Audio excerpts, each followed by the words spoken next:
Bonjour à toutes et à tous. Je suis ravi de vous accueillir pour cette troisième édition du Top Annonceur, avec ce format où on vous accueille. Mais c'est vrai que le Top Annonceur, c'est une longue histoire de fidélité avec notre partenaire Stratégie, puisque je crois qu'il y a plus de 25 ans que l'on fait ce Top Annonceur avec un numéro spécial tous les ans.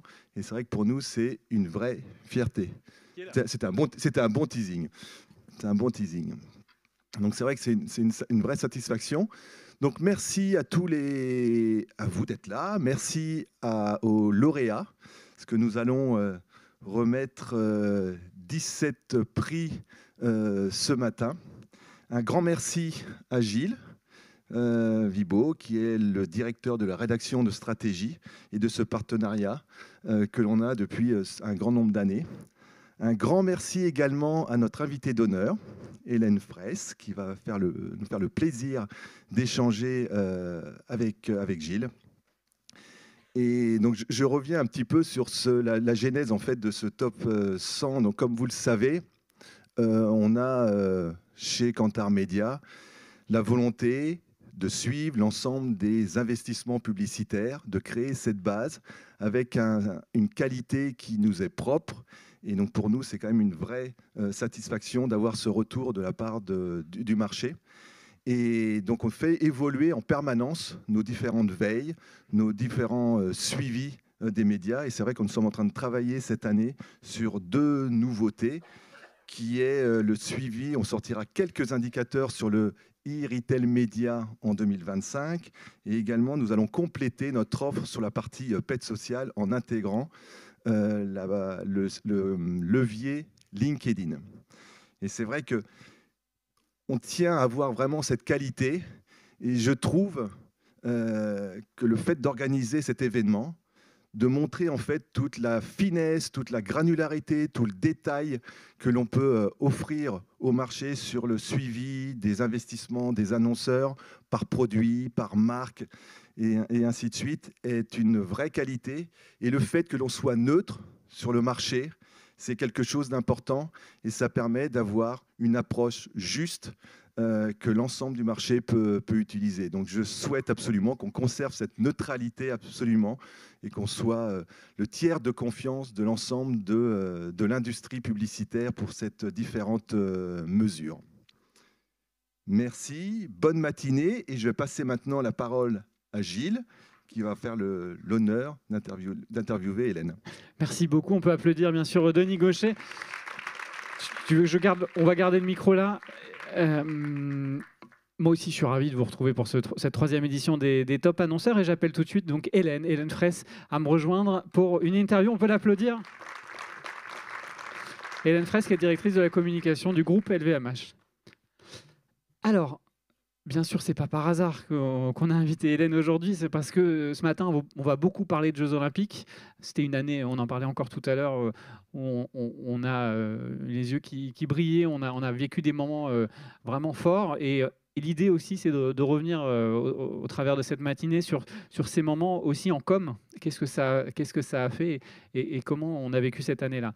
Alors, première question, Hélène, quels étaient les enjeux pour le groupe et ces maisons autour des Jeux? Alors, sachant que, pardon, d'abord, l'annonce a été faite, j'avance un peu trop vite, l'annonce a été faite le 24 juillet, je vais un peu trop vite, le 24 juillet 2023, c'était à un an seulement des Jeux Olympiques. LVMH annonçait qu'il serait partenaire créatif des Jeux de Paris 2024. C'était le début un peu d'une course contre la montre, parce que finalement, c'est le dernier sponsor qui s'est révélé. Oui, alors d'abord, bonjour. Je suis ravie d'être là, même si c'est vrai que ce matin, parler des Jeux Olympiques et Paralympiques dans le contexte, ça va nous faire du bien, mais c'est aussi un peu surréaliste. Et donc, en effet, on a annoncé juste un an avant le début effectif des Jeux que nous étions partenaires. Ça a été le début d'une course contre la montre. En réalité, on avait commencé à travailler bien avant. Et on avait commencé à travailler avec le COJO et le CIO parce que justement, nous voulions être ce partenaire créatif dont tu parlais, Gilles.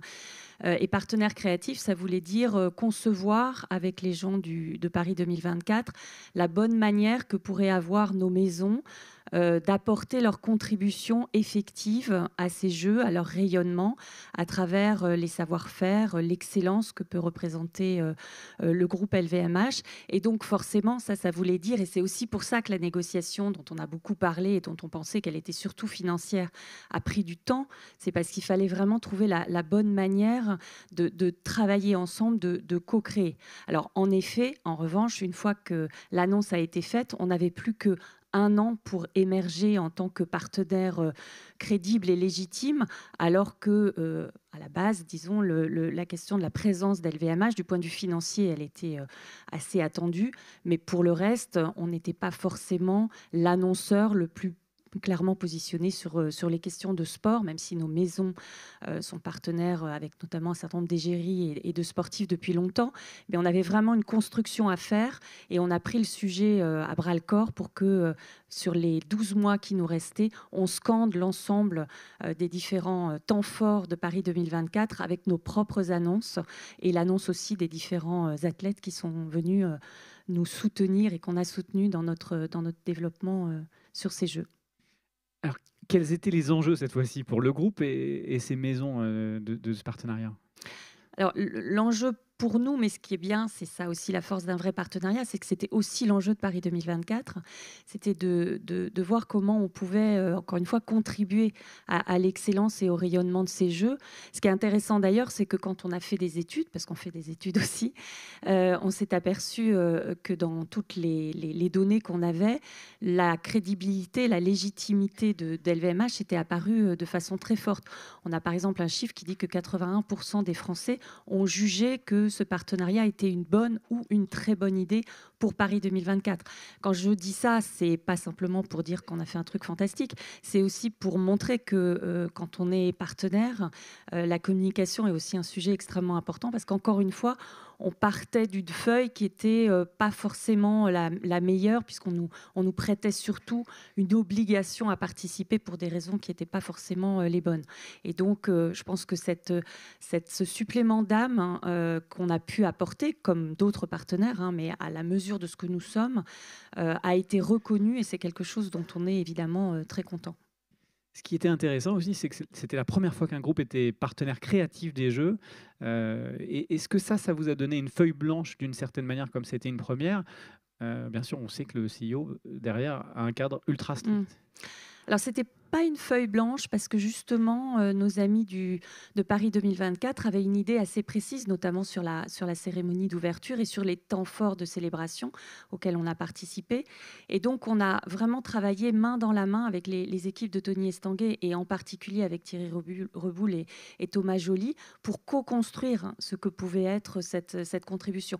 Quand on se souvient, par exemple, dans la cérémonie d'ouverture de la présence de la fameuse malle, qui a fait couler par ailleurs beaucoup d'encre, qui est une malle qui matérialisait le transport des médailles qui avaient elles-mêmes été designées par la maison Chaumet, pas fabriquées, designées, je le dis bien. Passage, sans citer les... Voilà. Et donc évidemment, le rôle de cette malle, c'était une idée conjointe avec les équipes de Thierry Reboul, devait être établie pour que dans la cérémonie d'ouverture, ça apparaisse comme dans le droit fil de la narration qui était en train de se construire et d'être racontée aux yeux du monde entier. Évidemment que si on avait imposé de façon un peu frontale nos productions, nos produits, nos maisons, on aurait eu un backlash et là vraiment ce qui a très très bien fonctionné, c'est qu'on a travaillé vraiment en co-création avec les équipes de Paris 2024. Après, en effet, ça, il y a un cadre très strict qui était celui du CIO. Je pense qu'on a fait bouger les lignes parce qu'eux-mêmes ont reconnu qu'un certain nombre de choses étaient intéressantes. Parlons aussi au passage là des plateaux. Vous vous souvenez, les plateaux qui amenaient les médailles. C'est pas du tout quelque chose qui est habituellement dans le protocole prévu par le CIO, mais ils ont compris, et dans des discussions assez intenses, notamment avec Thomas Bach, que pour la France, pour les Jeux, pour le rayonnement général de cet événement planétaire, amener les médailles sur autre chose qu'une espèce de petit display en métal pas forcément très, très beau pouvait apporter quelque chose de positif pour tout le monde. Et donc, on a fait bouger les lignes et je pense que c'est aussi quelque chose pour les Olympiades à venir qui restera comme une possibilité pour peu, encore une fois, qu'on soit vraiment dans cette logique de co-création, de contribution positive à une narration et à une histoire qui se construit. En termes d'investissement média, LVMH a légèrement accru ses achats médias durant cette année olympique. Alors, ce matin, on parlera que d'investissement brut, je précise, parce que Zaya surveille, hein, on parle que d'investissement brut, hein, quand Intermédia mesure les investissements bruts des annonceurs.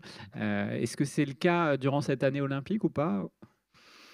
Au global, pour le groupe, l'année 2024 a ressemblé en termes d'investissement aux années précédentes. Ce qui se joue, c'est vraiment dans l'épaisseur du trait.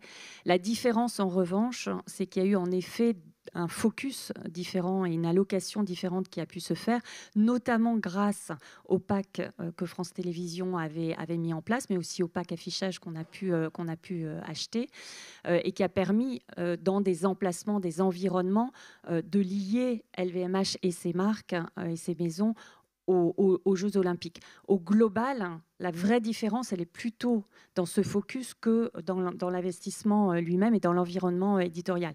Ce qui n'a pas changé et qui est la force, je crois, de nos maisons, hein, c'est que c'est toujours la créativité qui doit faire l'émergence et sur laquelle, évidemment, mais comme d'autres annonceurs, on travaille beaucoup. La différence aussi, c'est que c'est un investissement média qui a fait par ailleurs partie d'un environnement beaucoup plus large dans lequel le earn et le owned ont été extrêmement forts. Je parlais de la cérémonie d'ouverture des Jeux, mais on l'a été aussi présent dans les autres cérémonies. Ça crée évidemment une visibilité pour nos maisons extrêmement forte, qu'on n'acquiert pas directement en termes d'achat média. L'achat média venant boucler et raconter cette histoire, notamment, encore une fois, dans le cadre des retransmissions qui était un moment très très fort et très suivi. On a été porté aussi par les audiences dites stratosphériques que raconte bien France Télévisions. Et donc ça nous a permis aussi de faire la différence. Avec un dernier élément, c'est que dans la balance maison LVMH, la part de voix d'LVMH en tant que marque et en tant que telle a été plus forte que d'habitude, parce que là, vraiment, on a émis des messages au titre d'LVMH, et ça, c'était très important. Vous parliez de création, il y a aussi des campagnes qui nous ont marqués durant cette année, dont la campagne Les Toits, qui a été créée par Havas Paris et Havas Play, si je ne dis pas de bêtises, et je propose qu'on la regarde.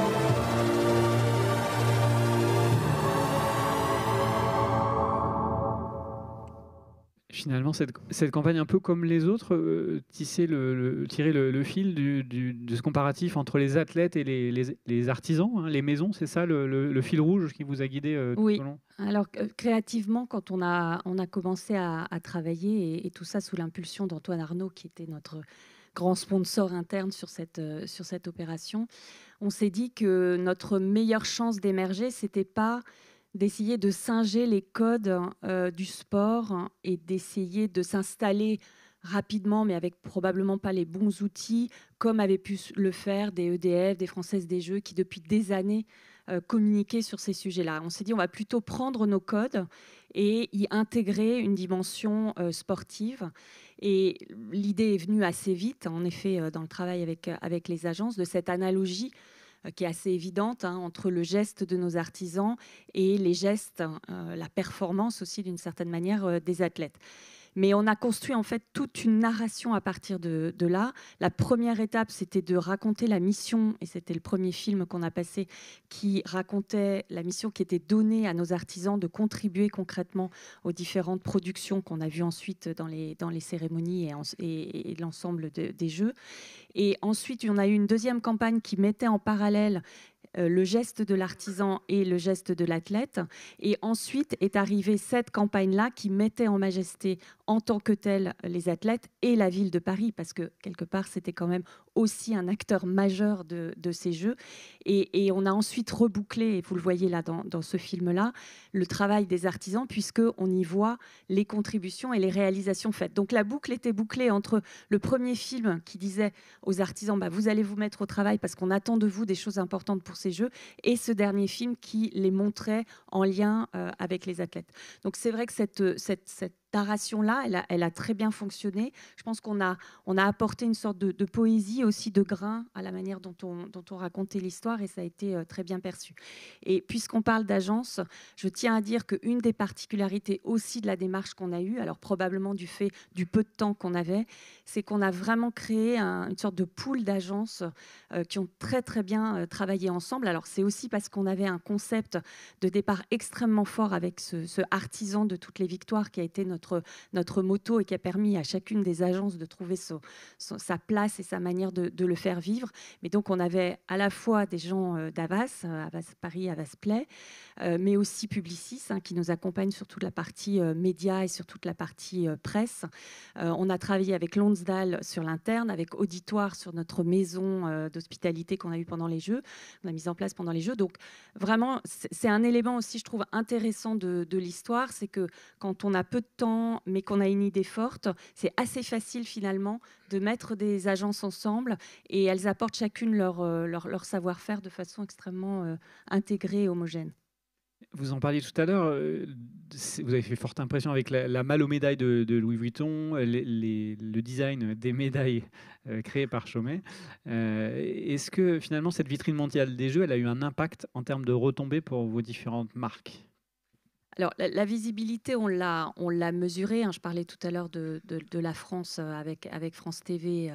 On a eu des GRP qui étaient bien au-delà de tout ce qu'on s'attendait à voir. Je me suis notée là, 2400. On peut tous discuter des GRP, mais enfin, c'est quand même un indicateur intéressant. On a eu un niveau de reach sur les réseaux sociaux extrêmement, extrêmement fort.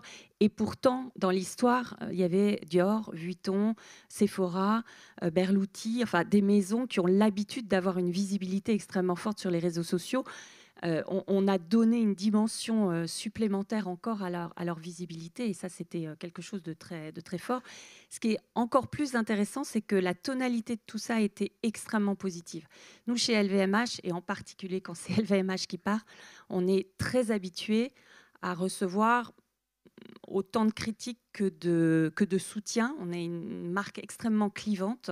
Et là, il y a une espèce de bulle d'immunité autour de ces Jeux qui a fait que tout ce qu'on produisait, tout ce qu'on racontait, et y compris encore maintenant sur la médaille, est passé vraiment sous un angle extrêmement positif.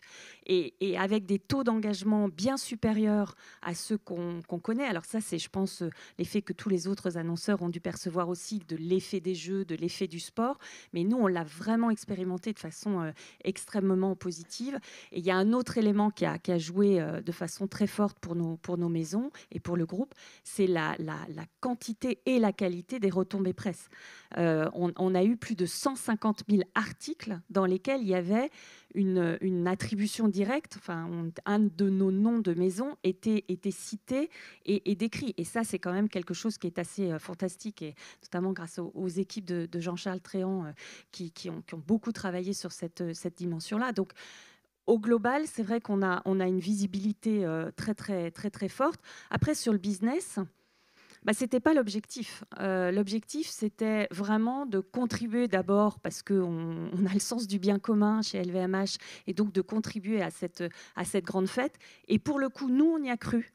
Alors peut-être c'était la foi des fraîchement convertis, mais nous, on y a cru, on s'y est vraiment mis, on n'a pas participé au bashing du tout, on a même essayé de lutter contre de façon extrêmement forte, et Antoine Arnaud s'est beaucoup engagé à un moment où c'était risqué de dire que ça allait être bien, parce que là maintenant tout le monde se dit c'était super, mais rappelons-nous, et on le sait tous, comment c'était quelques semaines avant, quelques mois avant. Donc nous, on y a vraiment cru, et je pense que c'est ça aussi qui a fait notre force de conviction et qui a permis d'ouvrir la désirabilité de nos maisons, parce que c'était avant tout l'objectif au-delà du bien commun. Après que ça ait fait du business, un peu parce qu'on avait monté des programmes qui permettaient aussi, notamment avec les autres grands partenaires, de construire des systèmes de package qui leur permettaient de profiter ou de faire profiter leurs invités de nos produits. Donc ça a très bien marché. On a fait plein de programmes aussi un peu spéciaux. Donc, mais ce n'était pas vraiment l'objectif. On aura certainement aussi, alors selon l'évolution de tout ça, mais des retombées par l'image de Paris et par le fait que voilà, dès que Paris va bien, évidemment pour le groupe, c'est aussi un élément extrêmement fort. Vous parliez tout à l'heure en intro un peu de cette atmosphère qui n'est pas très simple en ce moment et un peu crispante. Est-ce que finalement l'année d'après n'est pas compliquée après un tel élan, parce que on a tous été portés par ces jeux et en com aussi. Est-ce que l'année d'après est pas plus difficile à gérer? L'élan, c'est vraiment un truc formidable. C'est-à-dire qu'on est dans une dynamique. Alors, ça nous donne des devoirs, et puis on a une marque, si on parle d'LVMH en tant que telle, qui est beaucoup plus exposée, parce qu'elle est plus connue, on le voit, et y compris à l'international, parce que la force vraiment de ce partenariat, c'est que c'était un partenariat domestique au départ, on était partenaire premium. On a eu la capacité de lui donner une dimension internationale extrêmement forte. Donc, c'est vrai que nous, on a cet élan-là. Et cet élan, il nous permet de faire les choses qu'on faisait d'habitude en année dite normale, même si... On le sait tous, chez un annonceur, il n'y a pas d'année normale. Et par définition, évidemment, chaque année amène sa spécificité. Mais cet élan, il nous permet de faire ce qu'on fait ou ce qu'on avait au programme d'une façon un peu différente, en se disant on va être mieux entendu, mieux vu, mieux compris avec cette force-là d'image. On a annoncé dans la foulée des Jeux, alors on y avait travaillé bien avant, mais on avait décidé de l'annoncer après, que nous étions partenaires majeurs de la Formule 1, qui nous amène donc dans 5 jours à Melbourne à notre première grande visibilité sur le sujet, notamment avec Louis Vuitton. Je pense que l'exemple des Jeux et la dynamique des Jeux a rendu cette annonce-là et cette dimension-là qu'on prend avec la Formule 1 peut-être encore plus facile. On est partenaire cette année du pavillon de la France à l'exposition universelle à Osaka. Je pense que là aussi, on va montrer qu'on continue à contribuer à l'image de la France partout dans le monde. Je ne sais pas si vous aviez vu nos dernières campagnes sur faire rayonner la France, qui est vraiment quelque chose qui est très important pour nous, y compris quand on nous critique sur d'autres visions qu'on pourrait avoir de notre business. Et donc, je dirais oui, c'est difficile un peu parce que les choses sont différentes et on n'a pas cette énorme chose au milieu qui s'appelle les Jeux Olympiques et Paralympiques.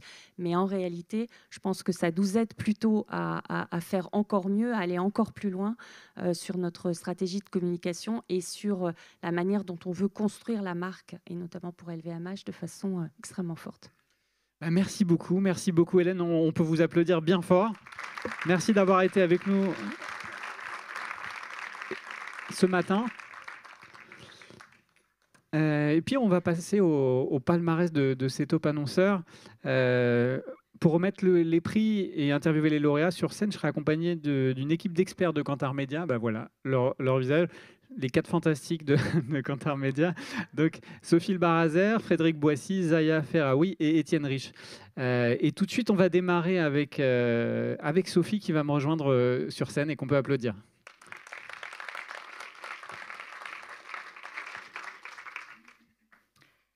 Alors, c'est moi qui passe. Voilà. Donc, bonjour à tous. Je suis ravie d'être là pour vous présenter donc, les premiers résultats de ce 3e top annonceur. Je suis d'autant plus contente que les 2 premiers, je les ai passés dans la salle. Donc, je suis très honorée d'être sur scène pour celui-ci. Et en plus, je démarre les prix. Donc, juste avant, parce que, évidemment, Kantar Media, c'est de la méthodologie. Donc, un petit point sur la méthodologie et le périmètre. Donc, pour vous rappeler que le top annonceur est réalisé sur un périmètre plurimédia. Qu'est-ce que ça veut dire? C'est que ça inclut la presse, la radio, la télévision, la publicité extérieure, le cinéma et le display. et que les résultats, mais ça tu l'as dit Gilles, sont sur une valorisation des investissements en brut, donc c'est avant toute remise et toute négociation. Bon, il faut savoir que pour certaines catégories, nous sortirons de ce périmètre parce que nous allons l'élargir à d'autres leviers, mais bien sûr, on vous précisera le moment venu la méthodologie. Alors, sans plus attendre cette nouvelle ou la première catégorie, il s'agit donc du premier annonceur de l'année, le premier annonceur français en 2024. Donc, vous le savez, chaque année, les marques rivalisent de créativité, d'audace pour capter notre attention. Et aujourd'hui, c'est de savoir qui, en 2024, a été le premier annonceur français, qui a déployé les investissements les plus conséquents pour capter notre attention, pour marquer nos esprits, pour imposer leur message dans notre quotidien, dans tous les supports que nous côtoyons. Donc aujourd'hui, nous allons lever le voile sur cette marque qui a dominé le paysage publicitaire français en 2024. Alors, le titre se joue entre ces 5 annonceurs-là. Bien sûr, ils sont présentés dans le désordre. Donc Lidl, Leclerc, Carrefour, Intermarché et P&G. Donc sans surprise, vous le voyez, on retrouve une majorité d'enseignes généralistes. Il faut savoir que le secteur de la distribution a toujours été un secteur très investisseur et qui tire bien sûr le marché vers le haut depuis quelques années. Et d'ailleurs, Leclerc était le premier annonceur en 2024. Donc est-ce que cette enseigne aura conservé son prix ou pas, sachant que Lidl avait décroché ce titre en 2022. Donc, nous aimons le suspense. En réalité, on est face à une très forte dualité historique entre ces deux leaders. Et c'est vrai que depuis 8 ans, Lidl et Leclerc alternent pour la place du premier investisseur français. Donc c'est vraiment une dualité économique au cœur de notre analyse et qui donc illustre parfaitement les dynamiques qui façonnent leur positionnement une fois l'un, une fois l'autre. Alors, à votre avis, cette fois, on va vous le dire, qui va-t-on distinguer pour 2024 ? Donc Gilles ? Le grand gagnant cette année du Top Annonceur est Leclerc. On peut les applaudir bien fort. Et j'invite sur scène Sarah Formosa, qui est directrice associée de l'agence OMD, qui représente son client Leclerc. Sarah, on va se mettre là. Merci, bonjour. Bonjour à tous. Merci de m'accueillir. Alors, effectivement, Leclerc est à nouveau en tête du Top Annonceur cette année avec des investissements médias bruts qui sont en hausse de 2%. Absolument. Quels étaient les enjeux pour l'enseigne en 2024 et pourquoi cette hausse des investissements ?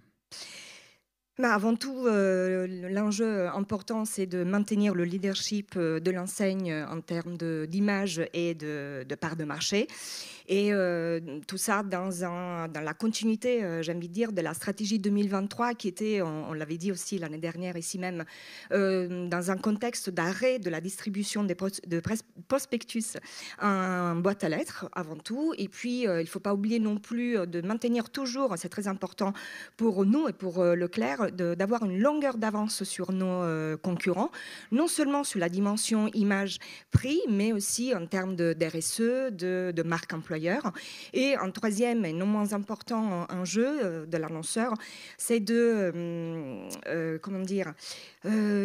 renforcer cette différenciation de Leclerc sur le marché. Et cela passe par la mise en avant de ces GSS, notamment, je pense, en 2024, culture et parapharmacie. Sur quels canaux spécifiquement vous avez porté vos efforts pour Leclerc en 2024 ?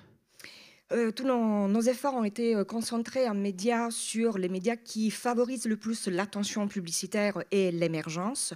Donc je pense principalement à la vidéo. Et quand je dis vidéo, j'entends bien évidemment TV et VOL, mais sans oublier les canaux de trafic. Donc la radio, la PQR, l'affichage et bien sûr le digital. Mais tout ça aussi, nous nous efforçons toujours de suivre l'évolution de la digitalisation des médias traditionnels. Donc j'ai cité la vidéo, mais il y a aussi l'audio et le DOH. Est-ce que vous avez testé des nouveaux canaux comme la CTV par exemple en 2024 et pour quels résultats? Absolument, absolument. Comment ne pas tester la CTV, surtout au vu de ses excellentes performances en 2024 au niveau donc d'attention publicitaire, on y revient toujours, de l'émergence, mais aussi l'évolution en fait des usages de nos consommateurs, de nos cibles et donc des comportements et de l'audience. Et cela donc nous a permis de mettre en avant tous les offres, les engagements de Leclerc et que ce soit sur les plateformes de streaming des broadcasters, mais aussi des plateformes de vidéo, donc SVOD, comme on dit aujourd'hui. L'enseigne, ça a été une bonne année 2024 pour Leclerc qui, à fin janvier, était à 24,1% de part de marché selon Kantar. Oui. Quels sont les objectifs pour 2025 et quelles conséquences en termes d'achat média pour cette année du coup?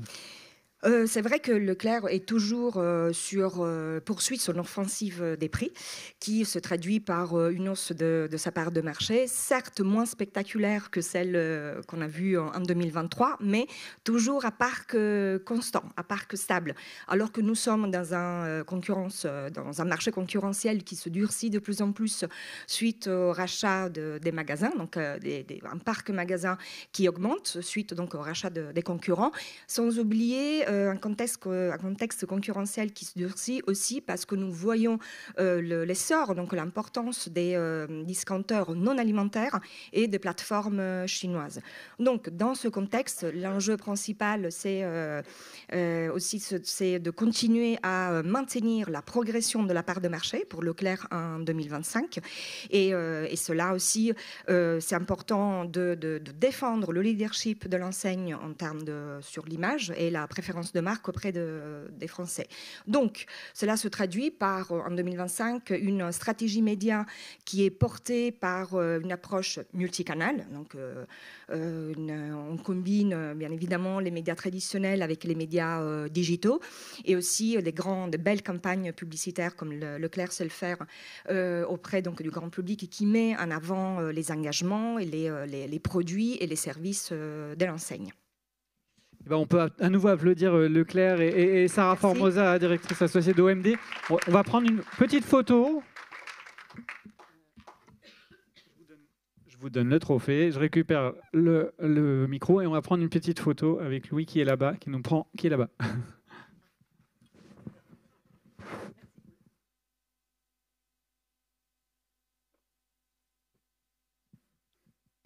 Merci beaucoup.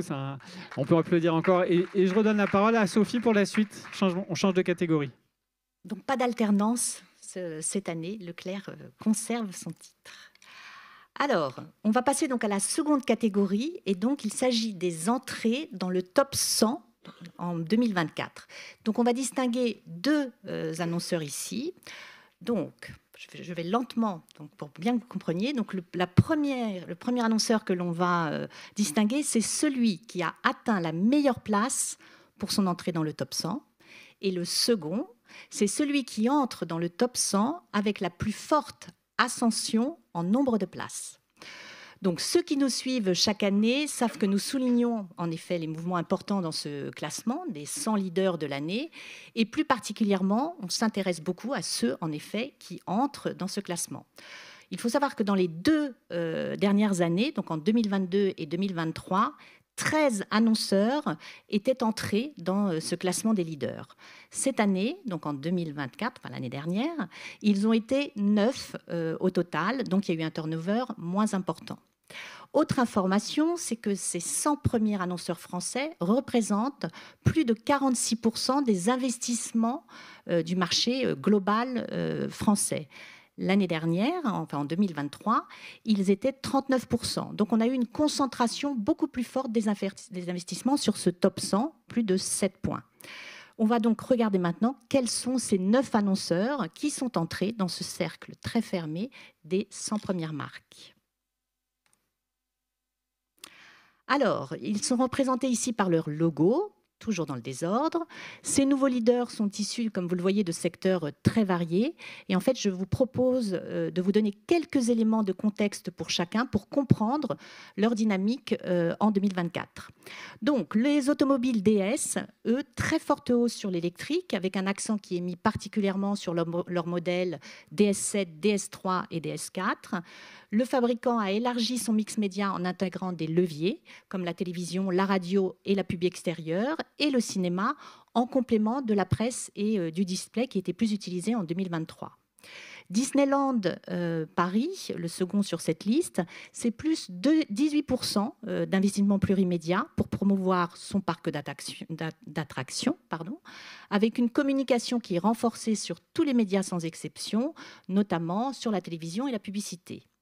Uber, année sportive oblige, l'annonceur s'est imposé, en effet, cette année, sur deux de ses grands services, le transport VTC d'une part et le service de livraison Uber Eats d'autre part. Donc son budget annuel, lui, a progressé de 39% en 2024, avec une présence qui s'est réduite sur la presse, et sur la radio et sur la pub extérieure, et il s'est recentré sur la partie télévision et le display. Matmut, c'est plus 28% d'augmentation des investissements publicitaires en 2024. C'est une très belle présence en télévision. C'est l'ajout dans son mix de la radio, de la publicité extérieure, mais surtout de la presse. Ils ont quasiment multiplié par 6 leurs investissements en presse et en display multiplié par 2. Et puis, ils ont surtout communiqué sur les placements épargne, l'assurance vie retraite, les gammes de produits d'assurance, qui sont en effet les principales thématiques que l'on a pu voir cette année. La SCAD, on notera là 3 marques qui ont été vraiment particulièrement dynamiques cette année, avec Mixa Expert, Narta Home ou encore Jacques Desange. Et là, c'est une hausse de 67% des investissements bruts pour cet annonceur, qui a également renforcé sa présence sur les médias et a intégré la radio dans sa stratégie 2024. Picard Surgelé, donc là également très forte croissance de ces investissements annuels, notamment sur la radio, la presse. Ils ont intégré le cinéma pour promouvoir les magasins et il y a eu également quelques produits phares de saison. Et en 2024, les investissements de Picard ont bondi de 61%. Sephora, c'est une croissance de plus 6% en 2024. L'enseigne a gagné quelques rangs pour intégrer le top 100. Les campagnes mix produits ou magasins ont été maintenues avec l'ajout du parrainage TV au mix média. Et de plus, la hausse de son budget annuel a été également due à un volume de publicité très important. Sanofi. Donc là, Sanofi, c'est après des replis budgétaires chaque année depuis 2021. Le laboratoire a de nouveau renforcé sa présence sur les médias en 2024 avec un budget brut en hausse de 52%. Donc, à l'exception de certains produits comme les toniques ou les vitamines, d'autres produits ont été très forts, notamment tout ce qui est produits de cure, traitement de la douleur et toute la partie sphère ORL. Et pour terminer, Reckitt Healthcare, là la branche pharmacie du groupe affiche plus 24% de hausse en 2024 avec un effort budgétaire sur les produits liés à l'estomac tels que Gavisconel ou Gavidigest. Voilà, donc parmi ces 9 annonceurs qui font leur entrée, je te laisse annoncer les 2 lauréats.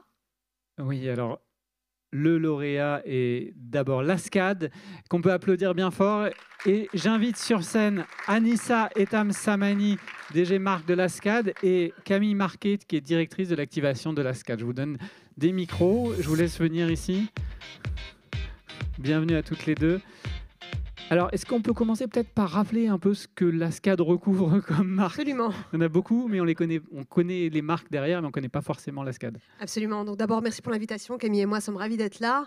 Alors, la SCAD est une affaire française qui regroupe 15 marques patrimoniales et populaires que vous connaissez, j'en suis sûre, pour la plupart. Donc, ça regroupe aussi bien Mixa, comme vous l'avez cité, Narta, DOP, Cadom. On a la chance, avec cette affaire, d'opérer sur toutes les catégories d'hygiène beauté. Donc, on a aussi bien des marques qui opèrent sur du soin que sur du déodorant, de la douche, du soin bébé également, donc, et même du maquillage, par ailleurs, avec la Provençale. C'est une affaire qui compte 33 millions de consommateurs en France.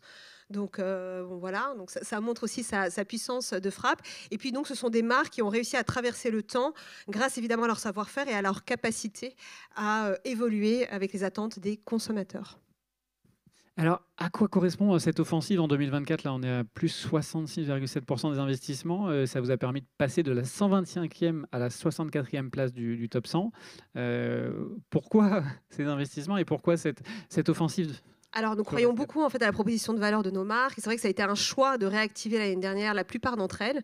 Donc, nos investissements médias ont augmenté sur toutes nos principales marques, avec un enjeu d'abord réellement, alors pas nécessairement de notoriété, mais de renforcer le lien que nous avons avec les Français. Donc, c'était vraiment un enjeu de considération. Et il faut savoir que l'affaire Alaska, qui fait partie du groupe L'Oréal, s'inscrit parfaitement dans la mission du groupe qui est de créer la beauté qui fait avancer le monde. Et donc, au-delà de cette puissance média, on l'a vraiment aussi défendu du contenu qu'on a jugé, nous, pertinent par rapport à la société française, créatif et évidemment respectueux des positionnements de marque. Donc, j'ai à ce titre 2 exemples à vous donner. Donc, nous avons créé une nouvelle plateforme Cadom l'année dernière avec une idée qui était ça fait aussi du bien un peu de douceur. Donc, évidemment, quand on voit l'actualité, on ne peut qu'être d'accord avec cette grande idée. Et puis d'un point de vue créatif, ce qu'on a voulu, c'était être vraiment le reflet de la société française, donc de faire de Cadom une marque qui a vraiment compris son époque. Et du coup, c'est vrai que dans les contenus, ce que l'on voit, ce sont des vraies salles de bain, une grande diversité aussi de salles de bain, le reflet aussi de ce qu'est devenu la famille en France, dans la pluralité de sa structure monoparentale, recomposée, et puis une diversité aussi des profils qu'on a mis en avant. Donc c'est une campagne, Camille en dira un mot, qui a effectivement très bien fonctionné. Un deuxième exemple, ce serait Mixa, donc Mixa, l'expert des peaux sensibles, qui a lancé depuis 1 an une gamme experte qui répond à toutes les problématiques de peau les plus sévères, donc l'atopie, la rugosité, l'extrême sécheresse. Toujours évidemment à un prix accessible, puisque nous restons une marque qui s'adresse à des cibles très larges.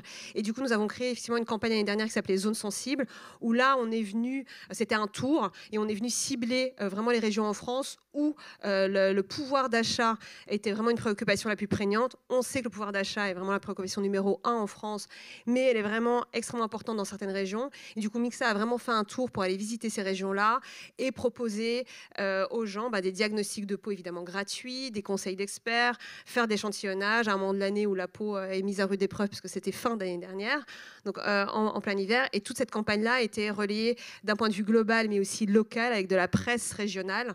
Et ça a eu un très très fort écho sur la marque également. Voilà. Alors Camille, quel canot vous avez privilégié dans le cadre de cette offensive ? On peut parler d'offensive quand même en 2024. Oui, bien sûr. Ce qu'il faut savoir, c'est que jusqu'en 2022, la plupart des marques Lascade avaient encore un mix média qui était très orienté télé, voire 80-90% de télé linéaire. Donc, ce qu'on a fait, et grâce aussi à Cantarty, donc je fais une petite pub dont j'ai beaucoup discuté avec Sophie et Étienne, vraiment pu affiner en fait quels étaient les touchpoints prioritaires par rapport à chaque cible et par rapport à chaque marque.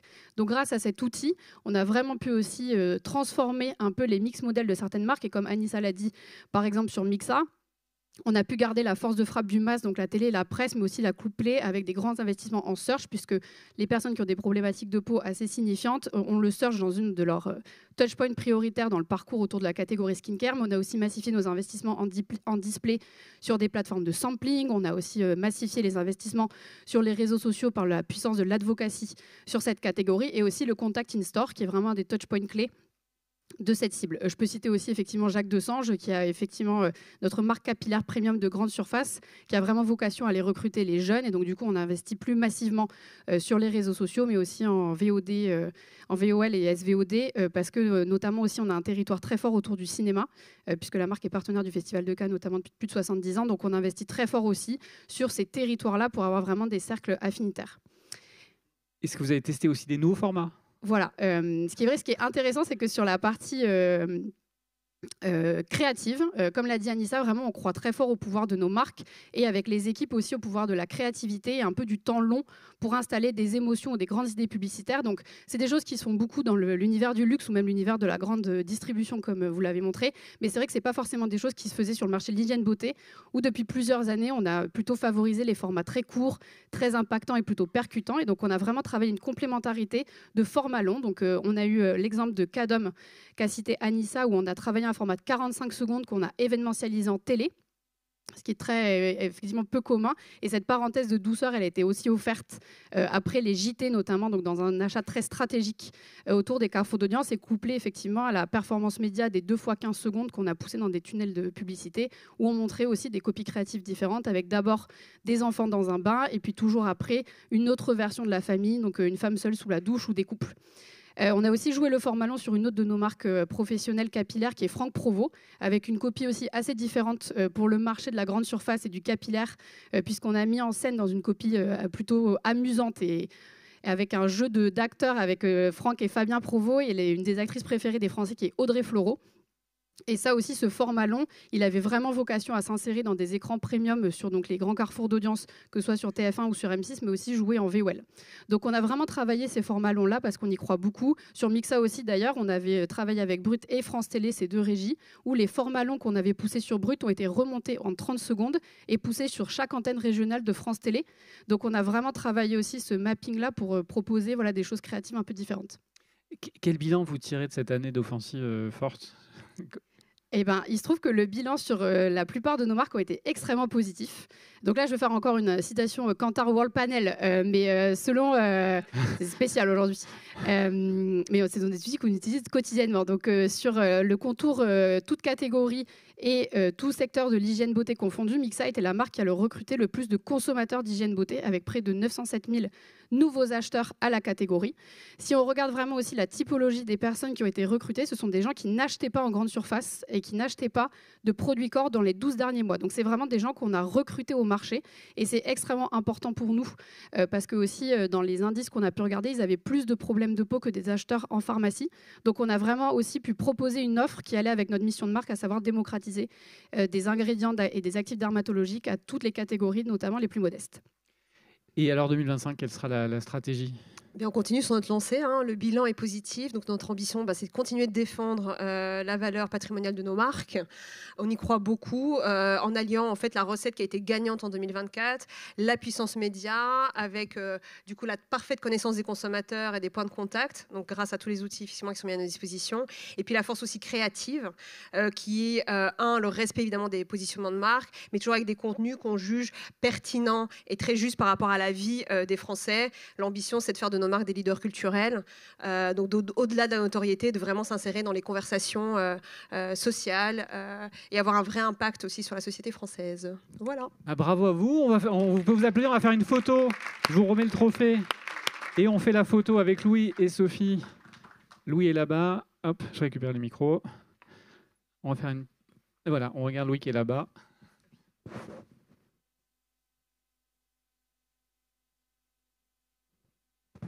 C'est tout bon.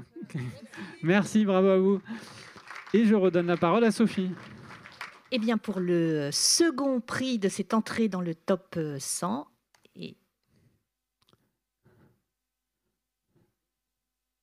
quel suspense. Ouais, le grand gagnant est Picard, cette fois-ci, qu'on peut applaudir. Et j'invite David Goss, qui est responsable marketing client et digital de Picard, à me rejoindre sur scène. On peut l'applaudir également. Bonjour à tous. Alors, pourquoi cette forte hausse des investissements médias en 2024 sur Picard, et puis quels étaient les objectifs ? Alors, je ne dirais pas une forte hausse, c'est plutôt une réallocation de nos investissements. Parce qu'effectivement, Picard, dans le monde de la grande distribution alimentaire, c'est tout petit. On l'a vu tout à l'heure, on voit les leaders, Lidl, Leclerc. Et donc, pour nous, 2024, c'était, en plus des Jeux Olympiques, c'était une année spécifique, c'était les 50 ans de Picard. Donc 50 ans de Picard, ça se fête avec nos clients, avec nos fournisseurs, avec nos salariés. Et pour cela, on a rythmé toute l'année avec des prises de parole qui étaient liées à nos saisons. Donc des prises de parole sur le pouvoir d'achat, sur la nutrition, sur le partage et également sur les origines de nos produits. Donc ça, c'est effectivement une année très forte pour nous, avec un partenariat également avec Thierry Marx, donc, qui nous a suivis tout au long de l'année. Donc je le remercie, même s'il n'est pas dans la salle. J'aurais bien voulu. Et le deuxième élément qui explique cette progression, c'est la réallocation de nos budgets par rapport à l'arrêt ou le ralentissement du print, notamment effectivement la distribution, bien sûr. Et toute cette réallocation de budget ont été réinvestis sur des leviers plus efficaces. On mesure toujours tout ce qu'on fait chez Picard, hein, donc on se base sur notre outil de MMM pour effectivement réallouer nos budgets vers les leviers les plus efficaces. Alors, quel canal justement vous avez privilégié en 2024 avec votre agent? Je crois que c'était Avas Market qui vous accompagnait. Oui, on travaille avec Avas et avec eProspect également sur la partie off. Donc, on a effectivement fait une réallocation de nos budgets déjà sur des médias un peu innovants, parce que pour nous, on a fait de la télé pour la première fois. On a fait du cinéma pour la première fois, donc avec Brut. Donc, c'était effectivement Picard au cinéma, c'était une première pour nous. Donc, on était très heureux de ce partenariat. Après, on a fait des inclusions dans des magazines presse également pour remettre nos prospectus qu'on n'envoyait plus à nos clients. Donc, c'est un deuxième élément. On a fait aussi du gaming. Donc, on a sponsorisé des jeux. Donc, concrètement, ça ne devenait pas en overlap du jeu pour le client, pour l'utilisateur. C'était vraiment une solution de publicité immersive pour le client. Et ensuite, si on parle de paid média, on a totalement réalloué nos budgets sur les leviers les plus efficaces. Donc là, je vais vous parler de SIA marque, de SIA perf, donc effectivement qui sont des leviers pour nous très performants. Sur la VOL également, qui est un levier puissant. On a gardé nos leviers historiques qui sont la PQR, la radio, et voilà. Et quel bilan vous tirez de cette année plutôt offensive pour Picard et puis de cette année des 50 ans? Oui, alors c'est effectivement une année exceptionnelle pour nous, hein. On a progressé en termes de chiffre d'affaires dans un secteur qui était morose l'année dernière. Alors, je vais vous donner quelques chiffres, hein, je ne sais pas vous noyer dans ces chiffres. On a recruté plus de 1 million de clients qui sont venus dans nos magasins l'année dernière. Il y a eu au total 7,5 millions de clients actifs sur cette année 2024, dont 27% de moins de 30 ans, ce qui est un record pour nous, hein. On a plutôt une population autour de 45-50 ans, donc on recrutait beaucoup de jeunes. On atteint à la fin du mois de mars 3 millions de porteurs de l'application Picard. C'est un résultat assez exceptionnel. Et aussi essentiel pour nous, c'est que on est toujours top 1 dans le cœur des Français sur le secteur d'alimentaire. Donc c'est vraiment pour nous quelque chose d'essentiel d'avoir toujours cette position dans le cœur des Français. Alors du coup, pour 2025, quels sont les enjeux et puis quelle est votre stratégie autour de ces enjeux pour Picard? Alors la stratégie reste la même, hein. On va continuer. On n'a pas des budgets infinis, donc il faut absolument qu'on améliore toute la performance de nos leviers. Donc on utilise notre outil de MMM toujours, qu'on affine au fur et à mesure du temps. Alors on utilise aussi des outils de personnalisation de CDP. Donc le but effectivement de toucher plus finement l'ensemble de nos clients sur ces leviers les plus efficaces. On a aussi un objectif, on est premier effectivement dans le cœur des Français au niveau du secteur alimentaire, c'est d'arriver dans le top 3 au niveau de tout secteur dans le cœur des Français. Alors c'est un objectif fort pour nous. Et l'objectif d'atteindre 8,5 millions de clients actifs, c'est ce que vous m'aviez dit en prépa. Oui, on va essayer, mais on ne le dit pas trop fort. Ah pardon, il ne fallait pas le dire.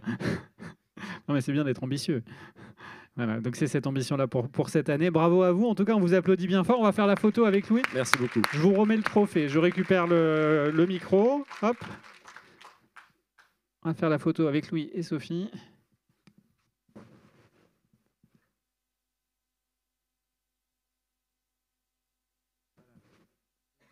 C'est parfait. Merci encore. Bravo. Et puis... Sophie, merci beaucoup. C'est Frédéric qui va prendre la suite. Merci à Sophie, on peut l'applaudir également. Et Frédéric qui prend la suite de la matinée. Merci Gilles, bonjour à tous. On va s'intéresser maintenant aux plus fortes hausses du marché plurimédia en 2024. Donc on était avant sur les entrants, maintenant ce sont les plus fortes hausses. Et on va également distinguer donc deux entreprises sur la base de ces investissements plurimédia. La première entreprise et société et annonceur sera dans le top 100 et la seconde au-delà du top 100. Dans le top 100, les 5 plus fortes croissances annuelles sont les suivantes. Peugeot, donc qui a un budget annuel de plus 19%. Le constructeur automobile a progressé de 2 rangs dans le classement, en mettant en avant notamment les modèles et les gammes électriques qui progressent, mais également l'ensemble de sa gamme de véhicules utilitaires avec... des pressions 2 fois plus importantes et des campagnes notamment sur les véhicules utilitaires d'un côté, mais également l'électrique de l'autre. Ensuite, Ikea, qui a augmenté sa visibilité en 2024 avec des campagnes publicitaires sur différents produits, notamment sa carte Ikea ou encore ses cuisines. La marque a augmenté ses budgets sur les 4 médias qu'ils avaient déjà activés en 2023, à savoir la télé, la radio, l'affichage et le display, et une croissance de plus 29%. EDF, avec une augmentation budgétaire de 69%, l'énergéticien a recentré ses prises de parole en télé, en presse, en radio, mais également en cinéma. Les campagnes images ont augmenté du fait des Jeux Olympiques, ainsi que les messages sur les énergies renouvelables avec EDF ENR. Procter & Gamble, c'est surtout sur ses lessives et l'entretien du linge que le fabricant a fortement communiqué en 2024, avec ses marques comme Ariel, comme Dash, comme Lenor ou encore comme Ferry. Pour les produits vaisselle, son budget est en hausse de 31%. Et côté média, tous les leviers en profitent et la radio intègre même son dispositif en 2024. Enfin, Toyota, avec un budget annuel qui croît de 51%. En tant que partenaire, les JO ont visiblement eu un impact sur son enveloppe budgétaire qui a augmenté sur la plupart des médias. Au-delà de ses modèles hybrides, la marque a diffusé une large campagne image et s'était également positionnée sur des véhicules utilitaires. Gilles ?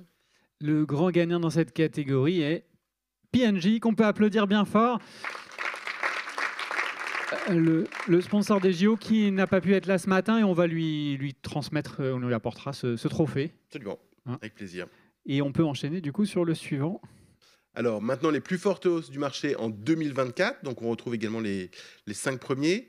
Un petit mot sur chacun de ces annonceurs. Warner Bros, qui présente un budget en très forte hausse en 2024.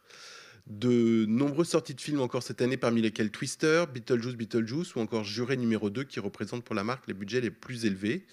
Côté média, et sans surprise, le cinéma reste son média de prédilection, mais a également renforcé sa présence en publicité extérieure, en display et en radio. Nestlé Waters, quasiment 3 fois plus de budget brut sur l'année, le fabricant a augmenté ses investissements publicitaires en télé, en affichage et en display, et a rajouté en 2024 le cinéma et la presse. Il faut dire que Nestlé a lancé en avril 2024 une nouvelle marque ombrelle Maison Perrier qui regroupe une série de boissons pétillantes réparties en 4 collections distinctes. Je les cite: Magnetic Juice, Energize, Forever et Chic, ce qui explique une belle croissance pour l'annonceur. Get Your Guide, avec une première communication en France en 2018, l'annonceur a su se faire une place dans le paysage publicitaire. En 2024, Get Your Guide a bénéficié d'un budget conséquent pour promouvoir son service ainsi que son application. Uniquement présent en display au départ en 2023, il intègre à son mix média des leviers traditionnels tels que la télévision, la radio et l'affichage en 2024 qui expliquent cette belle progression pour la marque. Il m'en voilà, on va pas aller trop vite. Et enfin, pour citer les 2 derniers annonceurs, Shark Ninja, donc c'est l'acteur du petit électroménager. Le fabricant a poursuivi ses communications sur ses friteuses à air Ninja, donc air fryer, mais également mis en avant de nouveaux produits tels que les sèche-cheveux Flex Steel de Shark et son aspirateur sans fil Shark. Et enfin, BYD, puisque je crois que c'est comme ça qu'on prononce. Alors que ses communications étaient concentrées sur le display et la presse, la marque a élargi son dispositif en 2024 et a intégré dans son mix média la télévision, la radio et l'affichage. Gilles ? Oui, dans cette catégorie, le gagnant est Get Your Guide, et on peut les applaudir bien fort. Donc, idem, ils n'ont pas pu être là avec nous ce matin, mais on leur apportera le trophée. Et je te laisse enchaîner du coup, Frédéric. Ça, je continue. Voilà. On passe la matinée ensemble. Alors maintenant, on va s'intéresser effectivement à une catégorie qui nous tient à cœur chez Kantar Media, c'est toute la partie RSE, puisque depuis maintenant quelques années, on a lancé une veille concernant la partie RSE, aussi bien sur les 7 piliers du CESE qu'une veille RSE en partenariat avec l'ADEME, auquel nos clients sont attachés. Nous allons distinguer également donc 2 annonceurs avec les 2 plus fortes hausses budgétaires concernant les publicités qui contiennent un message RSE, la première annonceur dans le top 100 et le second hors top 100. Il faut savoir que le RSE en 2024 représente environ 11% du marché avec une très belle présence de l'automobile qui porte le marché avec des véhicules verts, mais d'autres secteurs mettent en avant leurs engagements en la matière et notamment de plus en plus de secteurs bien évidemment. Si on regarde les plus importantes croissances en termes de RSE, donc dans le top 100 tout d'abord, Renault avait des communications sur sa nouvelle R5, son Scénic électrique ou sa Capture hybride. Le constructeur a mis en avant de nombreux modèles verts en 2024 et a augmenté son budget annuel sur une majorité de médias en 2024, à l'exception du cinéma, 12% d'investissements supplémentaires. Concernant Engie, plus 82% sur ses investissements publicitaires en RSE, notamment en presse et en télévision, pour mettre en avant ses engagements envers la planète à travers une campagne image, mais également pour la mise en avant de son offre électricité verte. AXA, qui a donné un très grand coup d'accélérateur en RSE, en 2024, la marque a investi 6 fois plus pour parler de RSE, avec une visibilité majeure en télévision. Peugeot, déjà bien actif en 2023, le constructeur a augmenté de 33% son budget en 2024 pour mettre en avant ses modèles électriques 208 et Tra 1008, ainsi qu'une grande campagne sur toute sa gamme électrique. Crédit Mutuel, quasi absent sur cette thématique en 2023, la marque est devenue le premier établissement financier sur cette thématique en 2024, à travers une vaste campagne d'image, ainsi que promouvoir son offre à crédit de travaux. Gilles, je te laisse annoncer le grand gagnant dans la catégorie RSE Top 100 est Peugeot, et on peut les applaudir bien fort également. Alors, idem, ils n'ont pas pu être là ce matin, mais on va leur transmettre le trophée. Et du coup, on peut terminer avec le dernier de cette catégorie. Exactement. Au-delà du top 100, donc, on retrouve davantage de marques automobiles, puisqu'ils sont 4 parmi les 5 plus fortes hausses. Ils sont toujours dans le désordre. Mini, donc c'est ces modèles Countryman électrique et Mini Cooper électrique qui ont particulièrement soutenu les publicités en 2024. Quasiment 2 fois plus de pression publicitaire en télé et une forte présence en presse et en radio, avec 80% d'investissement publicitaire en plus sur cette partie RSE. BYD, la marque chinoise qui a officiellement lancé ses véhicules en France en octobre 2022 lors du Salon de l'Automobile, qui a élargi sa gamme et qui a renforcé sa présence sur le marché français. Le 25 février dernier, donc il y a très peu de temps, BYD a présenté en France son SUV compact Atto 2. La marque a activé tous les leviers du plurimédia en 2024 et sûrement d'autres canaux. Suzuki, 3 fois plus de budget brut pour communiquer en RSE en 2024 avec une présence renforcée sur tous les médias. 2 modèles ont été particulièrement mis en avant, la Swift et le Vitara. Lexus, déjà présente en RSE en 2023 avec le modèle NX hybride, la marque a maintenu ses campagnes et a aussi augmenté ses investissements pour parler d'un autre modèle, le LBX hybride. Lexus qui conserve les mêmes leviers que ceux activés en 2023, à savoir la presse, la radio, la TV, le display et l'affichage. Et enfin, Eni Energy qui arrive sur cette thématique publicitaire RSE en 2024 et qui en était absent en 2023, avec notamment une présence en télé, en presse, en cinéma et en affichage. Pas de radio pour parler de RSE et une campagne pour son offre électricité verte, à savoir Plénitude. Et le grand gagnant dans cette catégorie est BYD. On peut applaudir bien fort BYD et j'accueille Guillaume Calvar qui est le directeur marketing de France de BYD. Bienvenue Guillaume. Merci, bonjour à tous. Alors déjà, est-ce que vous pouvez nous dire 2 mots sur BYD aujourd'hui, parce que c'est un géant qui a grandi à toute vitesse. On ne sait pas forcément ce que vous êtes aujourd'hui. Oui, alors BYD, il faut savoir que ce n'est pas une nouvelle entreprise, c'est nouveau en Europe, mais on a 30 ans. Ça fait 30 ans qu'on développe les technologies de l'électromobilité. On a commencé dans les semi-conducteurs, puis les batteries. C'est une entreprise qui est très verticalisée, c'est-à-dire que sur toute la chaîne de valeur de ce qu'on produit, on maîtrise 95%. Autrement dit, quand vous regardez une BYD, la plupart des choses que vous voyez, c'est du in-house. On ne fabrique pas les pneus, on ne fabrique pas le vitrage, les freins. Et après, on a des choix marketing. On travaille par exemple avec De Vialet sur notre marque de luxe parce que BYD, c'est un groupe. Et donc, on a une marque comme groupe Renault, qui a d'autres marques. Vous avez le groupe BYD avec BYD, mais on a d'autres marques, dont une qui arrivera cette année en France, marque premium, marque de luxe également. On fabrique des panneaux solaires, des centrales électriques, on fabrique des camions, des trains, des bus.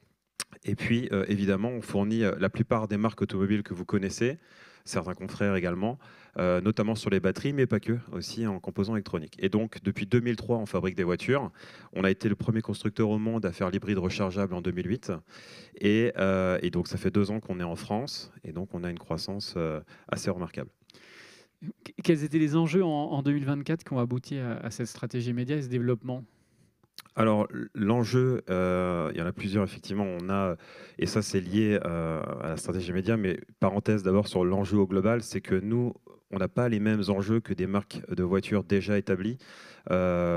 On a un premier enjeu qui est de développer notre entreprise. Donc, un enjeu, c'est de recruter les talents. Le deuxième, c'est d'accompagner nos investisseurs. Alors, on a plusieurs groupes de distribution qui sont les mêmes entreprises que les marques de voitures que vous connaissez. Donc, ce sont des groupes comme Émile Frey, Buy My Car, etc. On a une dizaine. Donc, un enjeu, et ça, je dis ça parce qu'en fait, c'est lié à notre stratégie média.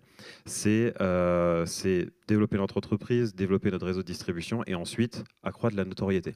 Donc, ça, c'est très important puisque notre enjeu, il est multiple. Un, on a besoin de développer la notoriété de marque.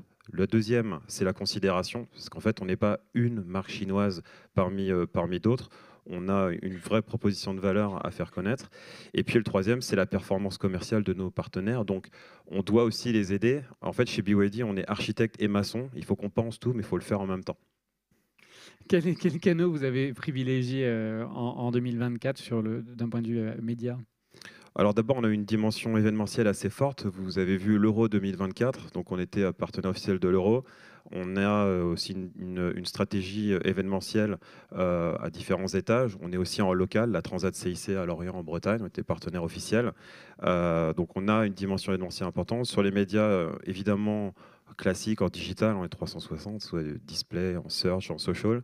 Et notamment, on a accéléré sur le second semestre avec une offensive sur le offline assez importante, puisque notamment pendant le mondial de l'auto, un peu avant et un peu après, on a eu des campagnes d'affichage, donc OOH, DOH, bien sûr en télé et en radio, et ça de manière assez large. On était avec beaucoup de partenaires radio notamment.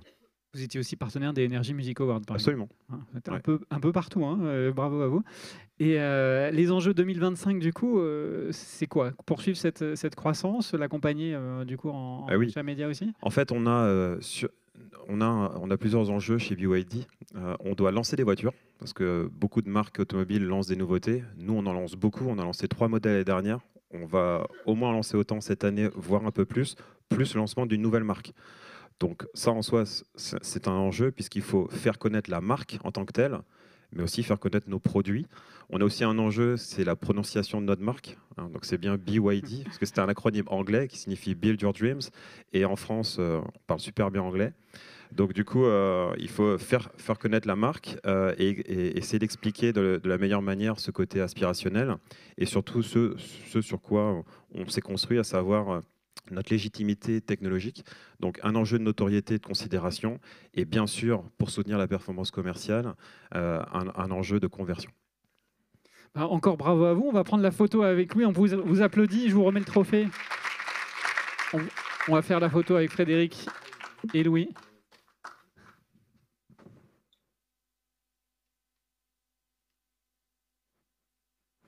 C'est dans la boîte. Merci beaucoup. Encore bravo à vous. Et merci Frédéric. On accueille maintenant Zaya. On peut applaudir Frédéric et c'est Zaya qui va prendre la suite. Alors, petit réglage de micro pour ma part. Là. C'est bon pour toi. Ça devrait être bon. Bonjour à tous et ravi d'être là ce matin avec vous.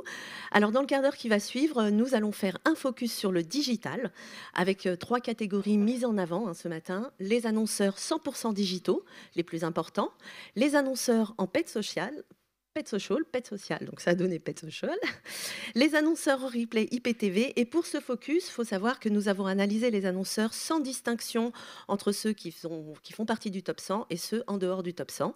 Et donc, nous allons décerner 3 distinctions au total. On commence par les annonceurs 100% digital, donc à savoir ceux qui n'ont pas communiqué du tout sur les médias traditionnels. Et ce qu'on entend ici par le 100% digital, c'est un périmètre qui comprend le display, le paid search, le paid social, le DOH, le replay IPTV et l'audio digital. Donc tous les leviers en veille chez Kantar Media. Et l'année prochaine, j'espère qu'on aura en plus le replay IPTV que Denis vous a annoncé. Le retail média. Donc pour cette catégorie, ici, les 5 plus importants annonceurs classés donc cette année, pour l'année 2024. On retrouve Adobe, qui a renforcé sa présence en paid search et en social. Il a poursuivi ses communications en display, mais a complètement abandonné l'audio digital. Opodo, le Pet Search, est évidemment le premier levier pour ce voyagiste et il a augmenté sa visibilité en Pet Social également en 2024. Concernant le lynx était déjà présent en Pet Search, dont le budget finalement a progressé, et en Pet Social aussi, l'annonceur a fortement augmenté ses investissements ainsi que en display. Asos, bien que très présent en digital, puisqu'il figure parmi les 5, eh bien, le budget de la marque est légèrement orienté à la baisse en 2024, avec des réductions en Pet Search et en Pet Social, contre une hausse en display. Donc, c'est des choix stratégiques pour cette marque. Et enfin, BSP Auto, qui a été 2 fois plus présent en 2024, eh bien, ce loueur de voitures a communiqué uniquement en Pet Search pour promouvoir ses offres. On révèle le grand gagnant est le lynx, et on peut les applaudir bien fort. Le comparateur d'assurance qui n'est pas là aujourd'hui, on va lui transmettre son trophée. Je te laisse enchaîner du coup, Zaya. Oui, on enchaîne avec la plus forte hausse en Pet Social en 2024.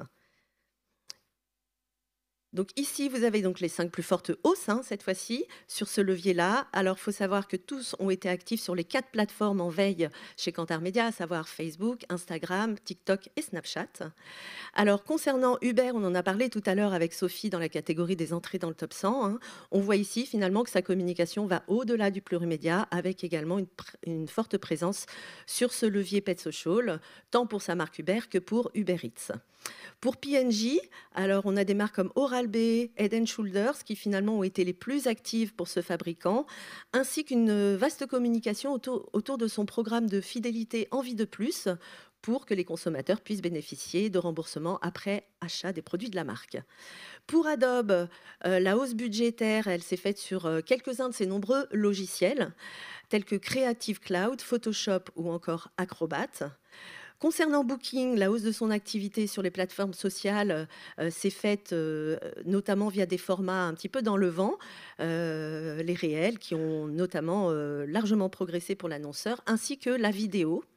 Et enfin Zalando, pour promouvoir son site, là aussi a utilisé pas mal de formats variés, dont la vidéo, les stories et les réels qui ont été en hausse pour cette marque. Et le gagnant dans cette catégorie est donc Booking.com. On peut les applaudir également. Donc, qui ne sont pas là ce matin, et donc on peut enchaîner, on leur transmettra le trophée.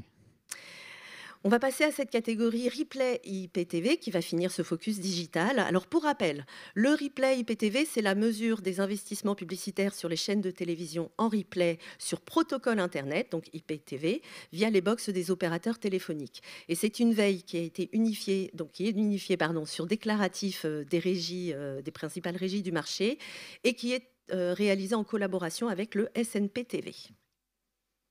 Donc, sur les 5 plus fortes hausses en replay IPTV, on voit donc ces 5 logos. Et il faut savoir que ces 5 annonceurs ont ensemble contribué pour 17% à la croissance de ce levier en 2024. Il faut savoir également que ces 5 ont tous communiqué en télévision linéaire également.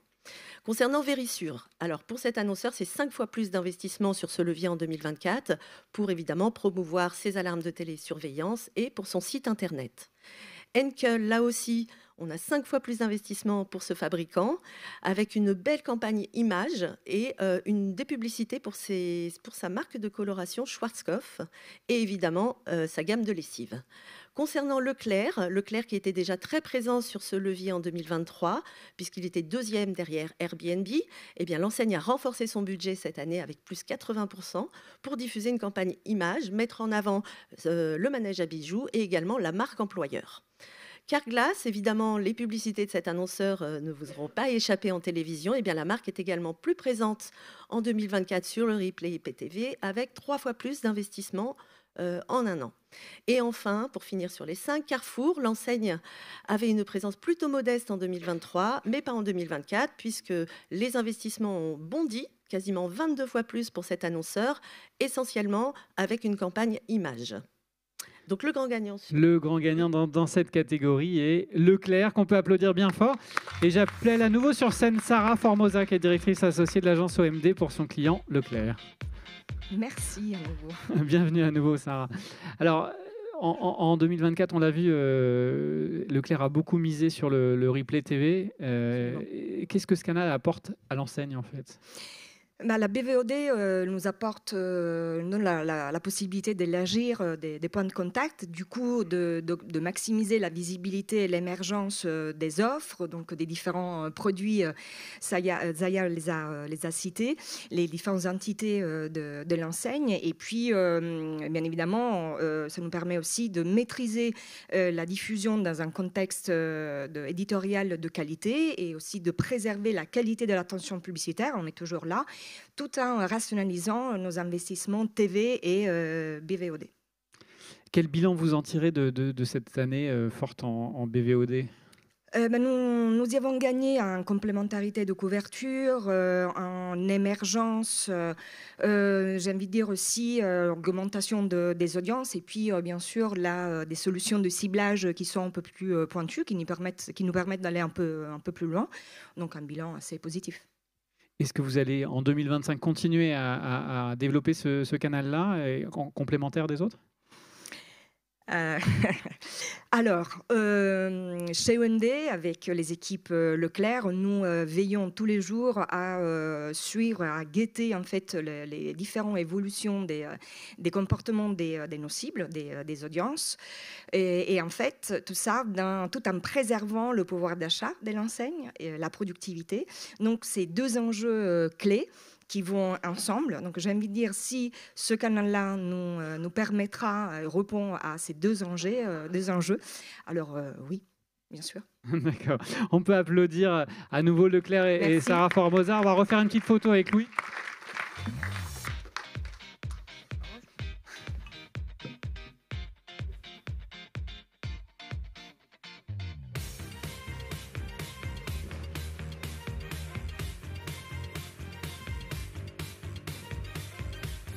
Voilà, c'est dans la boîte. Merci beaucoup. Merci Sarah. On applaudit. Et on change de catégorie, Zaya. Oui, on va sortir là du digital et on va faire un focus rapide et particulier sur le marché publicitaire du local. Donc, cette catégorie, elle va s'intéresser aux supports locaux qui, rappelons-le, compte un vivier très important d'annonceurs, parfois exclusifs, concernant les commerces de proximité, les entreprises ou autres acteurs locaux. Et au sein de ce marché, on retrouve évidemment les grands annonceurs français qu'on fait défiler depuis ce matin pour l'année 2024. Ici, on a constitué un périmètre de supports locaux, régionaux en presse, radio, TV et affichage. Et donc, on a déterminé un classement pour identifier les deux annonceurs plus importants sur ce marché, dans le top 100 et en dehors du top 100. Donc, deux distinctions sur cette catégorie.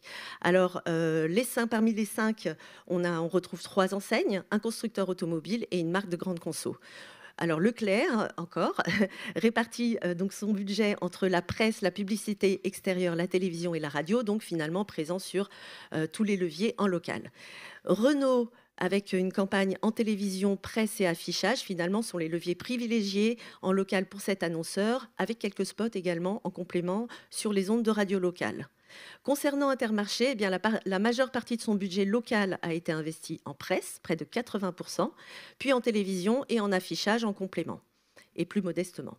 P&G, naturellement, les communications locales de cette marque sont réalisées à 97% en télé et également pour le reste en presse.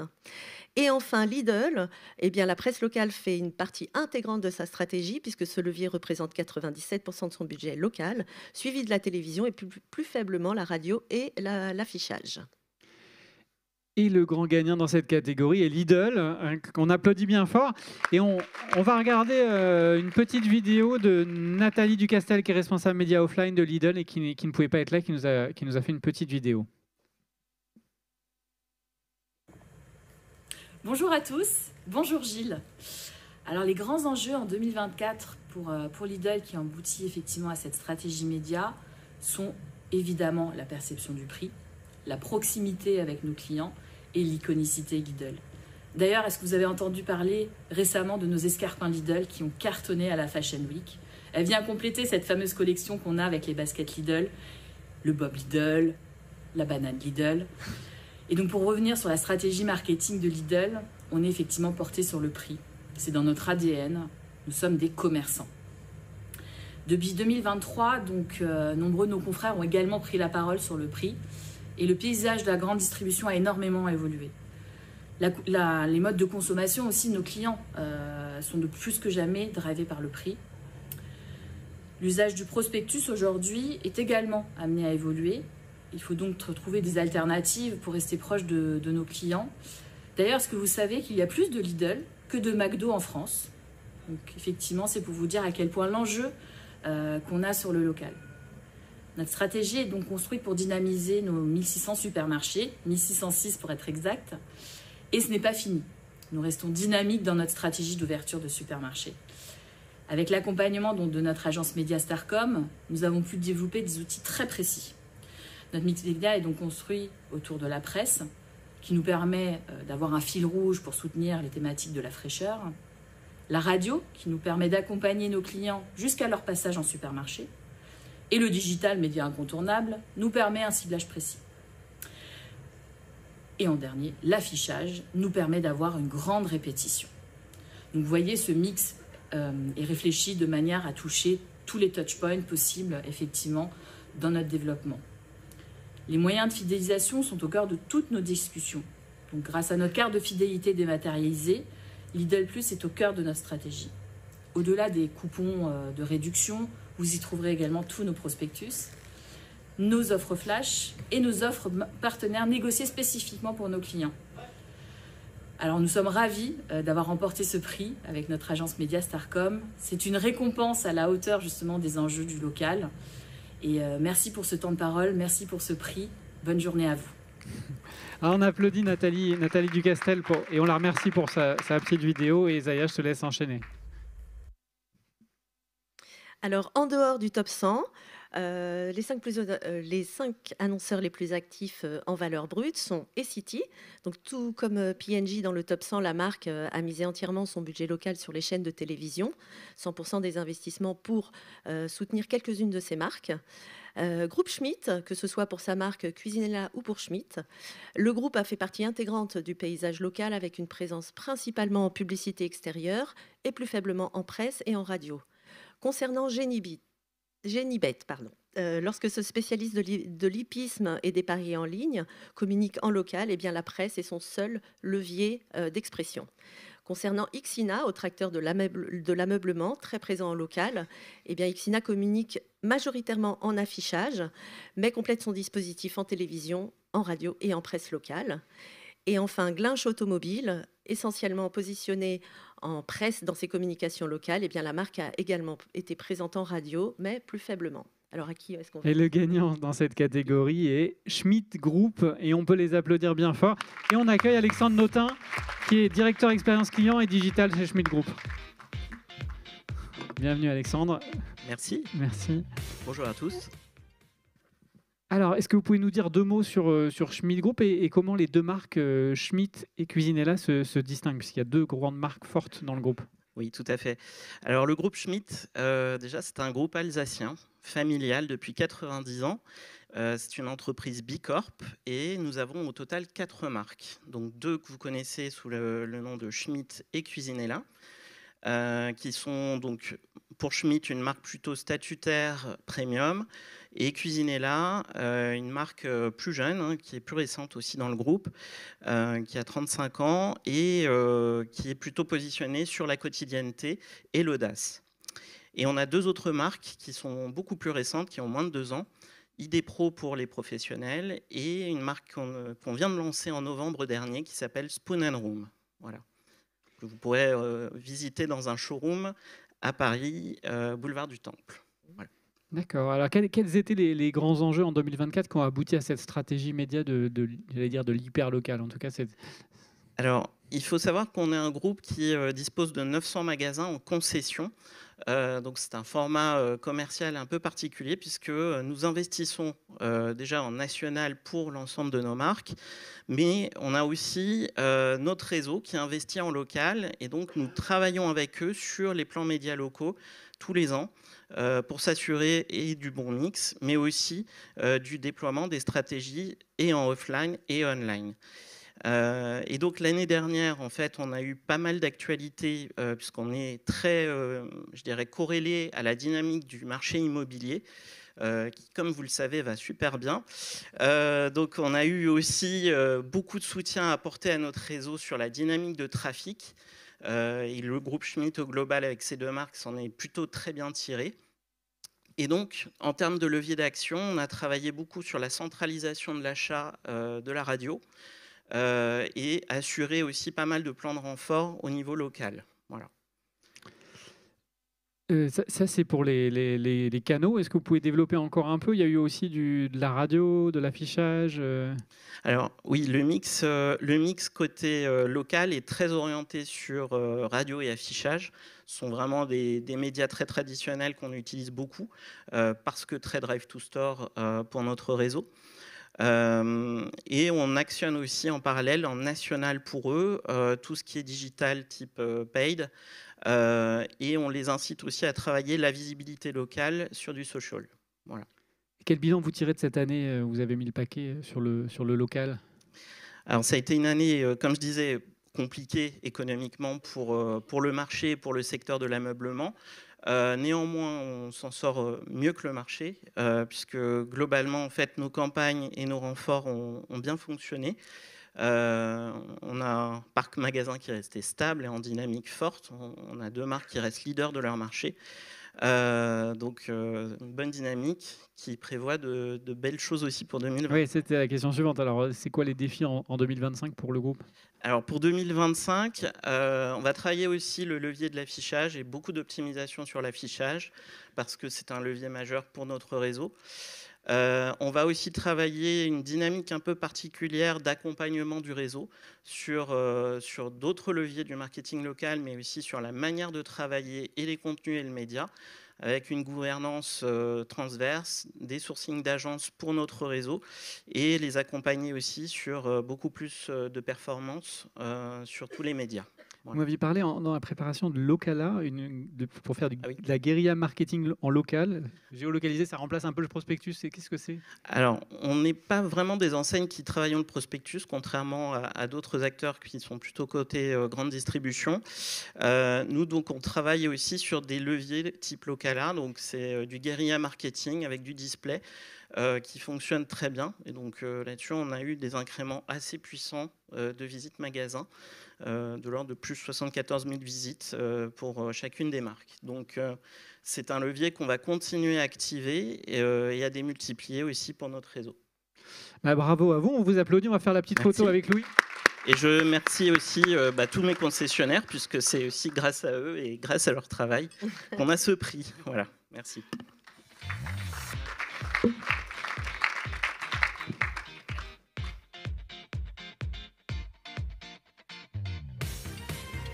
Je crois que c'est dans la boîte. Merci beaucoup Alexandre, merci.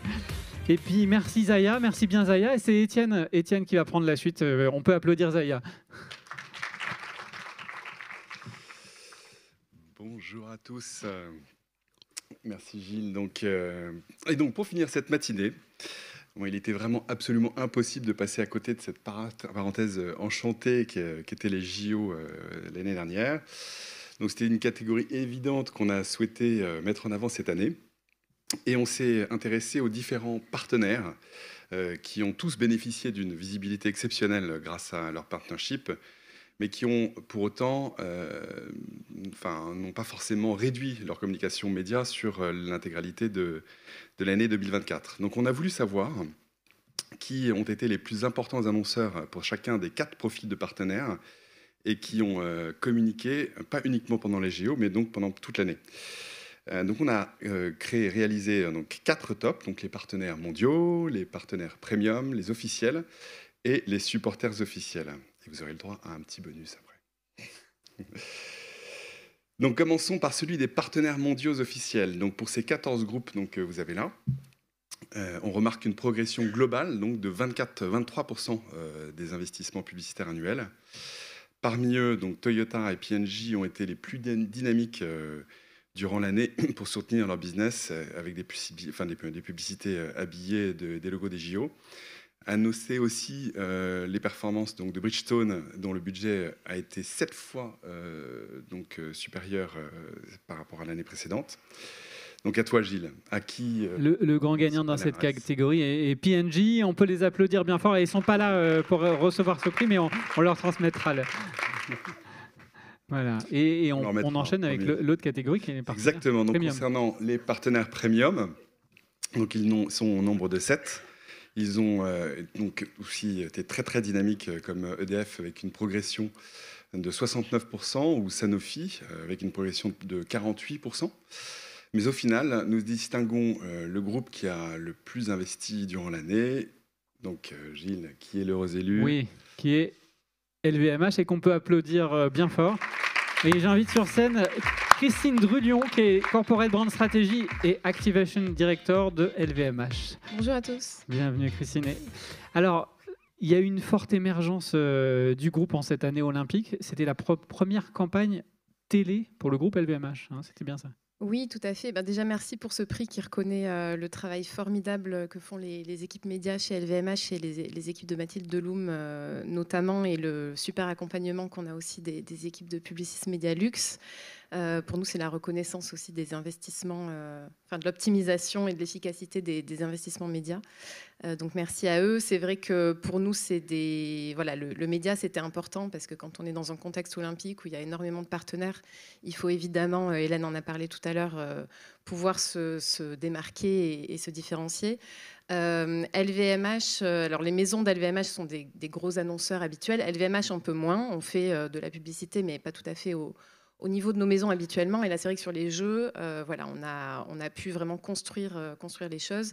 En France, notre enjeu, et qui nous amène justement à pourquoi la télé, c'était aussi de pouvoir créer de la proximité avec le public français. C'est pas évident quand on est une marque de luxe de faire de la proximité. On est un secteur assez exclusif et là, on s'allie à un événement qui est quelque part un événement très, très inclusif et très populaire. D'où ce choix, en effet, de lancer notre première campagne télé historique. Pour le groupe. Alors, quels sont les canaux que vous avez le plus utilisés au cours de cette année olympique?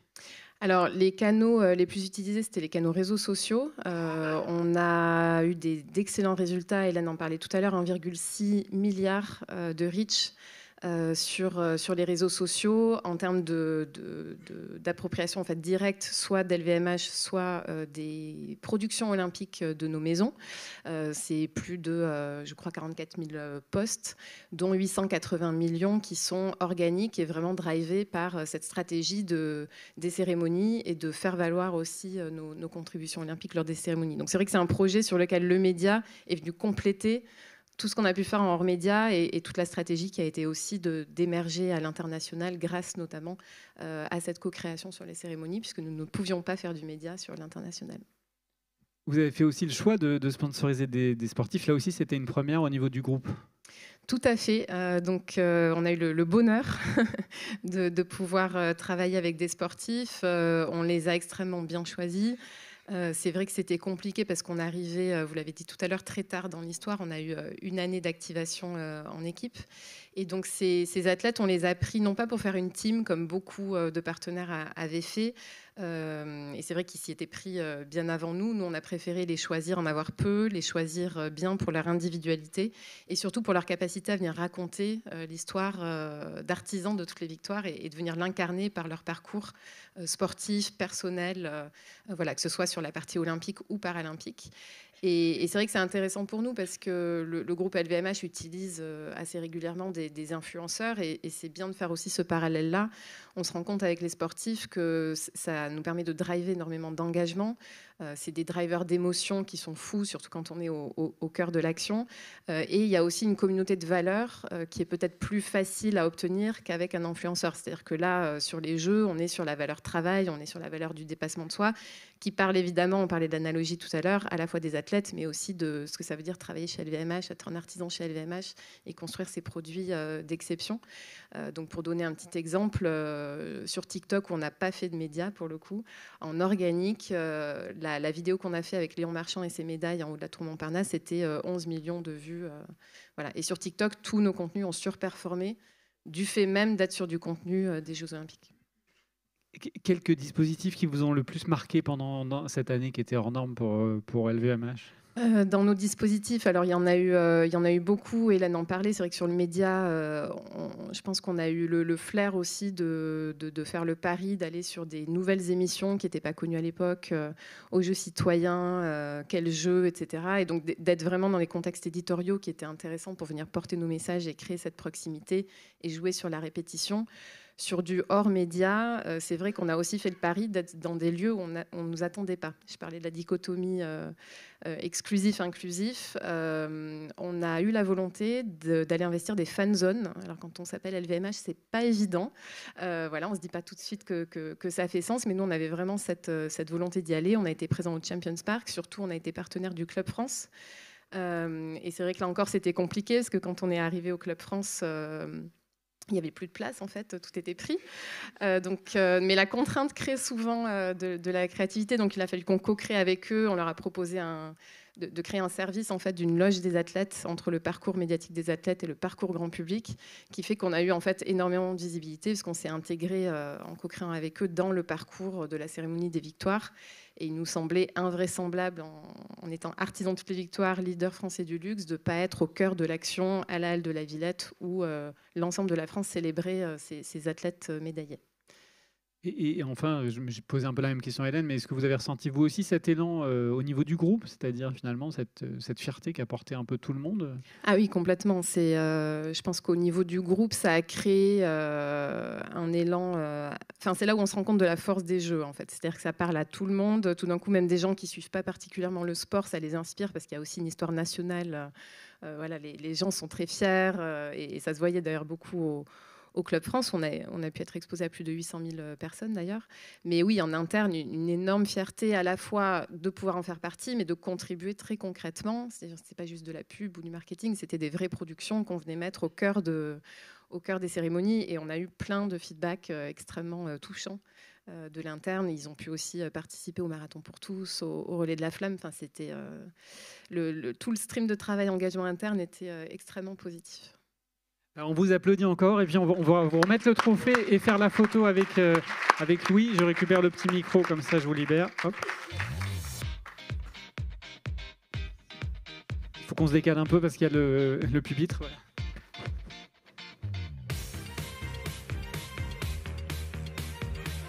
Merci beaucoup, merci encore, bravo Christine. Et je te laisse enchaîner, Étienne.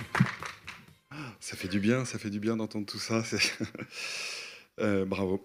Donc, concernant maintenant les 13 partenaires officiels, donc différents profils, encore une fois, et quelques belles progressions annuelles pour certaines d'entre elles, donc, comme par exemple Decathlon, qui a fait progresser de 15% ses investissements, et Île-de-France Mobilité, avec ses campagnes justement pour anticiper les Jeux, avec plus 40% donc de progression.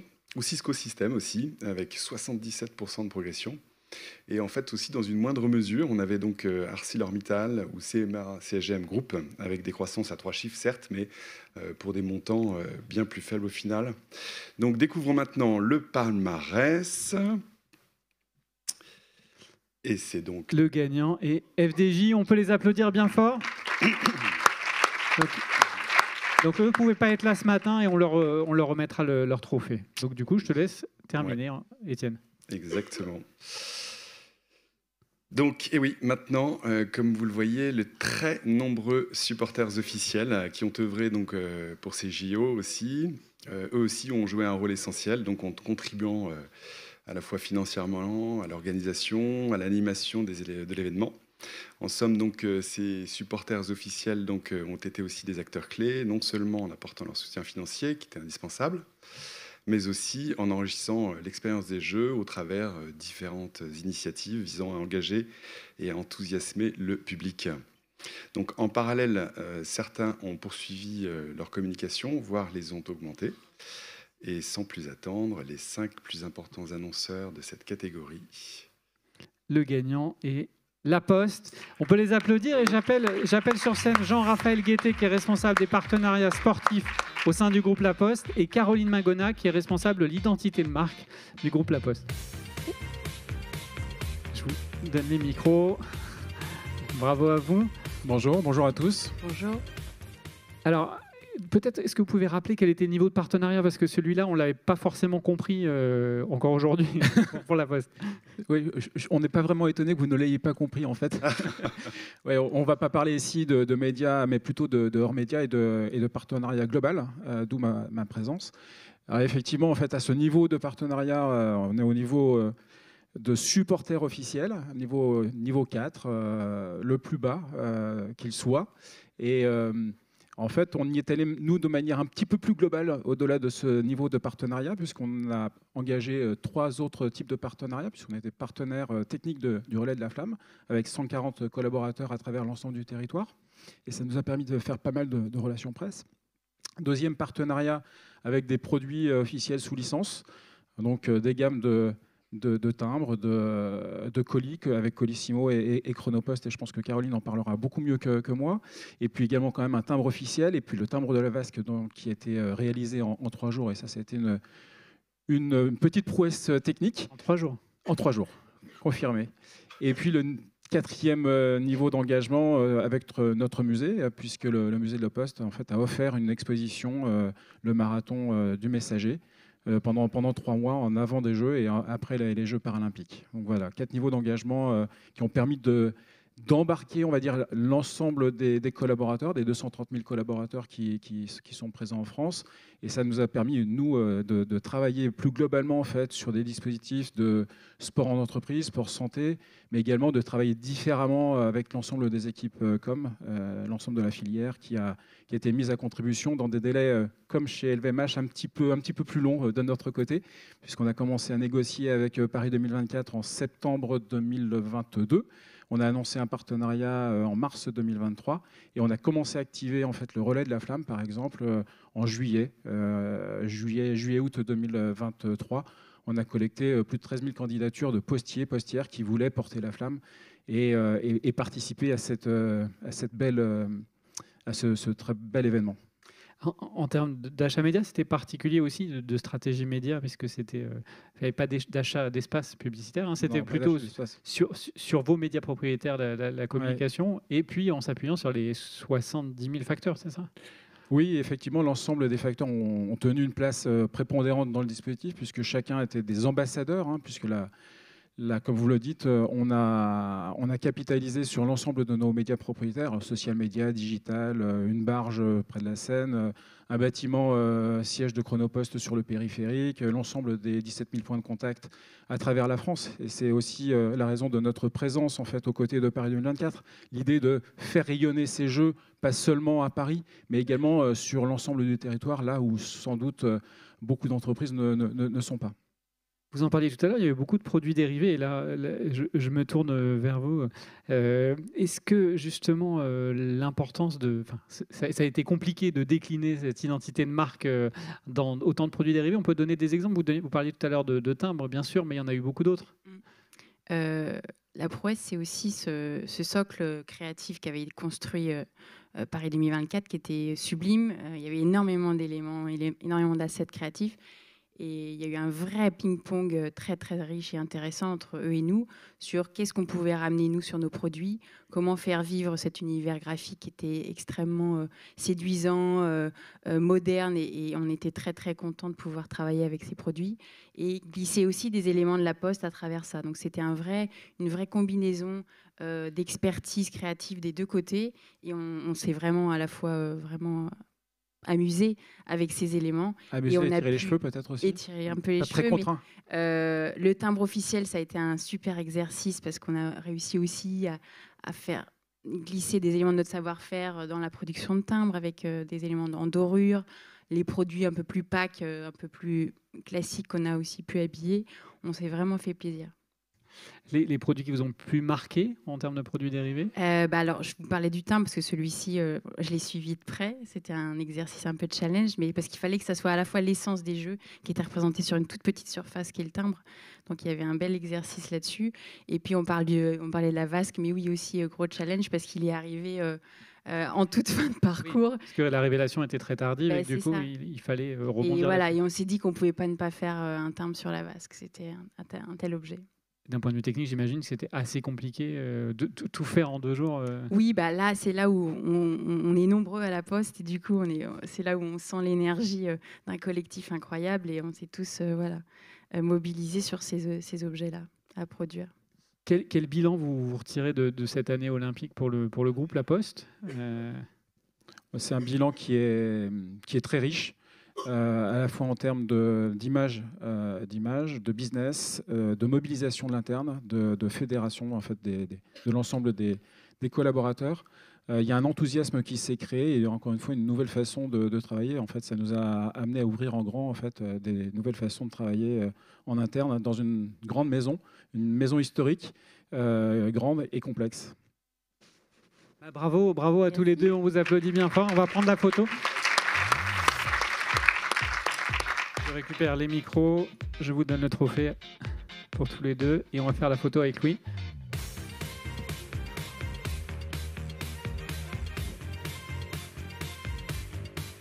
Voilà, clic-clac, c'est dans la boîte, c'est bon. Merci, bravo à tous les deux. Et dernier annonceur, Étienne, annonceur de cette matinée. Exactement, dans la dernière lauréat. Catégorie donc de ce volet de sport, c'est un petit bonus. Donc, on n'est pas ici sur les partenaires, on va dire, on est plus sur...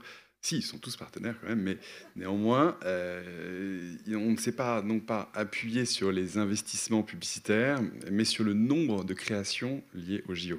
Donc, vous savez, donc, la veille des créations publicitaires de chez Kantar Media, donc, permet une indexation très détaillée avec des tags et des thématiques qui sont adossées à chaque publicité. Et sur cette thématique JOP 2024, voici donc les 5 annonceurs qui arrivent en tête et the winner is... Le grand gagnant est Toyota. Toyota, on peut les applaudir bien fort. Et j'accueille sur scène Karine Paris, qui est chef du département publicité et événements de Toyota France. Et je vous donne le micro, ce sera plus simple. Donc le bonus, c'est parce que c'est moi en dernier, c'est la fin. J'ai beaucoup attendu. Mais c'est moi. Quel bonus, mais quel bonus. D'abord, pour commencer, juste merci pour ce prix bonus. Et puis, je suis venue toute seule, mais bien évidemment, je voulais remercier aussi toute l'équipe qui m'a accompagnée. C'était une belle équipe, nos agences, les régies, mon agence TNP, Studio M, sans qui on n'aurait pas pu faire tout ce qu'on va voir, parce qu'il y a un petit film, parce que c'était assez colossal. Oui. D'abord, quels étaient les enjeux autour de ce partenariat mondial pour Toyota ? Alors, il faut savoir que Toyota, l'histoire du sport, c'est pas nouveau, ça a toujours été.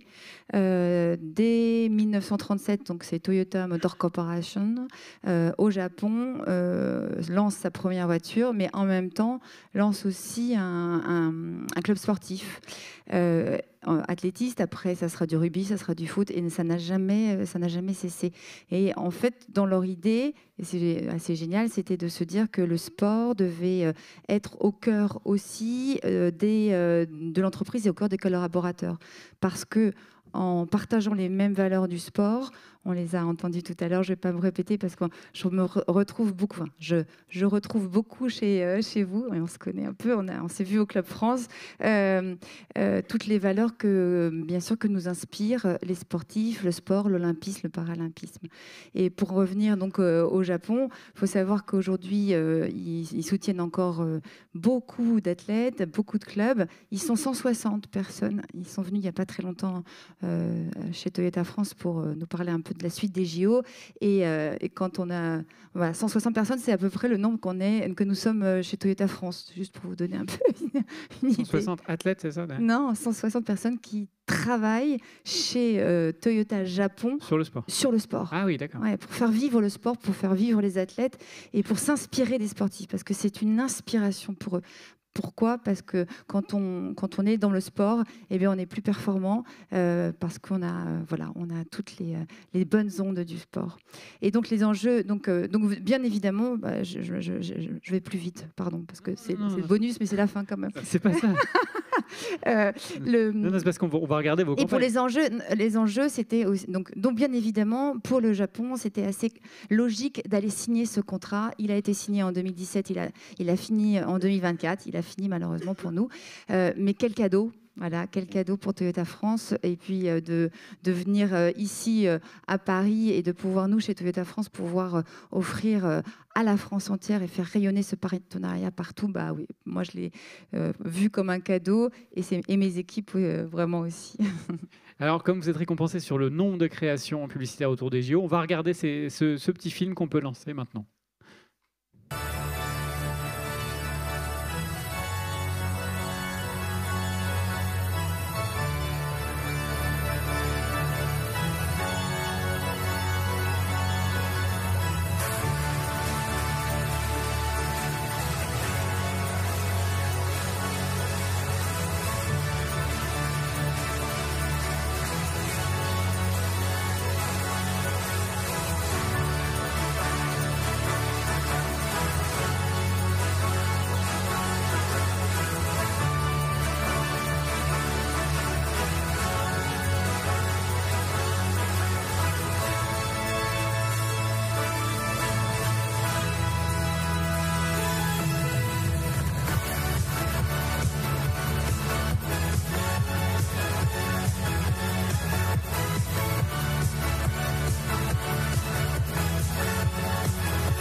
Voilà, merci pour cette petite musique qui nous a remis un petit coup de boost. Là, hein. On se sent reboosté. Il faut l'écouter de temps en temps pour se redonner un peu le moral. Je savais que c'était un peu long, mais ça valait le coup quand même. Non déjà parce que ça nous replonge effectivement dans ce moment incroyable.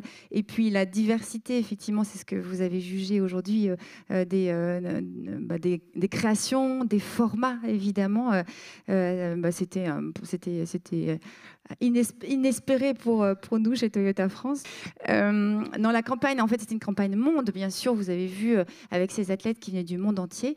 On a eu la chance de pouvoir utiliser beaucoup d'assets parce que c'était comme ça que ça a été prévu. Donc, il y avait 7 films, il y avait beaucoup de déclinaisons. Donc, ça, c'était génial. Et en plus de ça, on a pu aussi demander, alors ça, c'était le bonus pour nous, d'intégrer nos athlètes français dans les campagnes. Donc, en fait, on a shooté avec nos athlètes français. On avait Alexis Anquincan, Carlotta, Vincent Milou.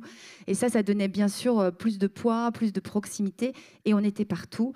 Donc, je pense que, alors pour ceux qui étaient à Paris, je pense que vous n'avez pas pu échapper à toute cette campagne de communication. Elle était média, elle était aussi hors média. On était aussi au Club France. Et puis, vous avez vu, c'était ça que le film est intéressant, tous ces véhicules qui étaient stickés. Ils étaient partout. Ils aidaient effectivement au transport des athlètes, des officiels. Et puis, on avait aussi tous ces petits engins que vous pouvez voir à mobilité aussi réduite, donc pour les Paralympiques. Donc, on était acteurs de la mobilité et on a vraiment mis tout en œuvre pour aider à véhiculer et à être présent partout sur le site. Sur les sites. Bah, bravo à vous, bravo pour cette année olympique. On va faire la photo avec Louis. Je vous donne le trophée. Alors, je récupère le micro. Voilà. Hop, hop, hop. Il faut que vous décaliez un peu, je crois, pour le...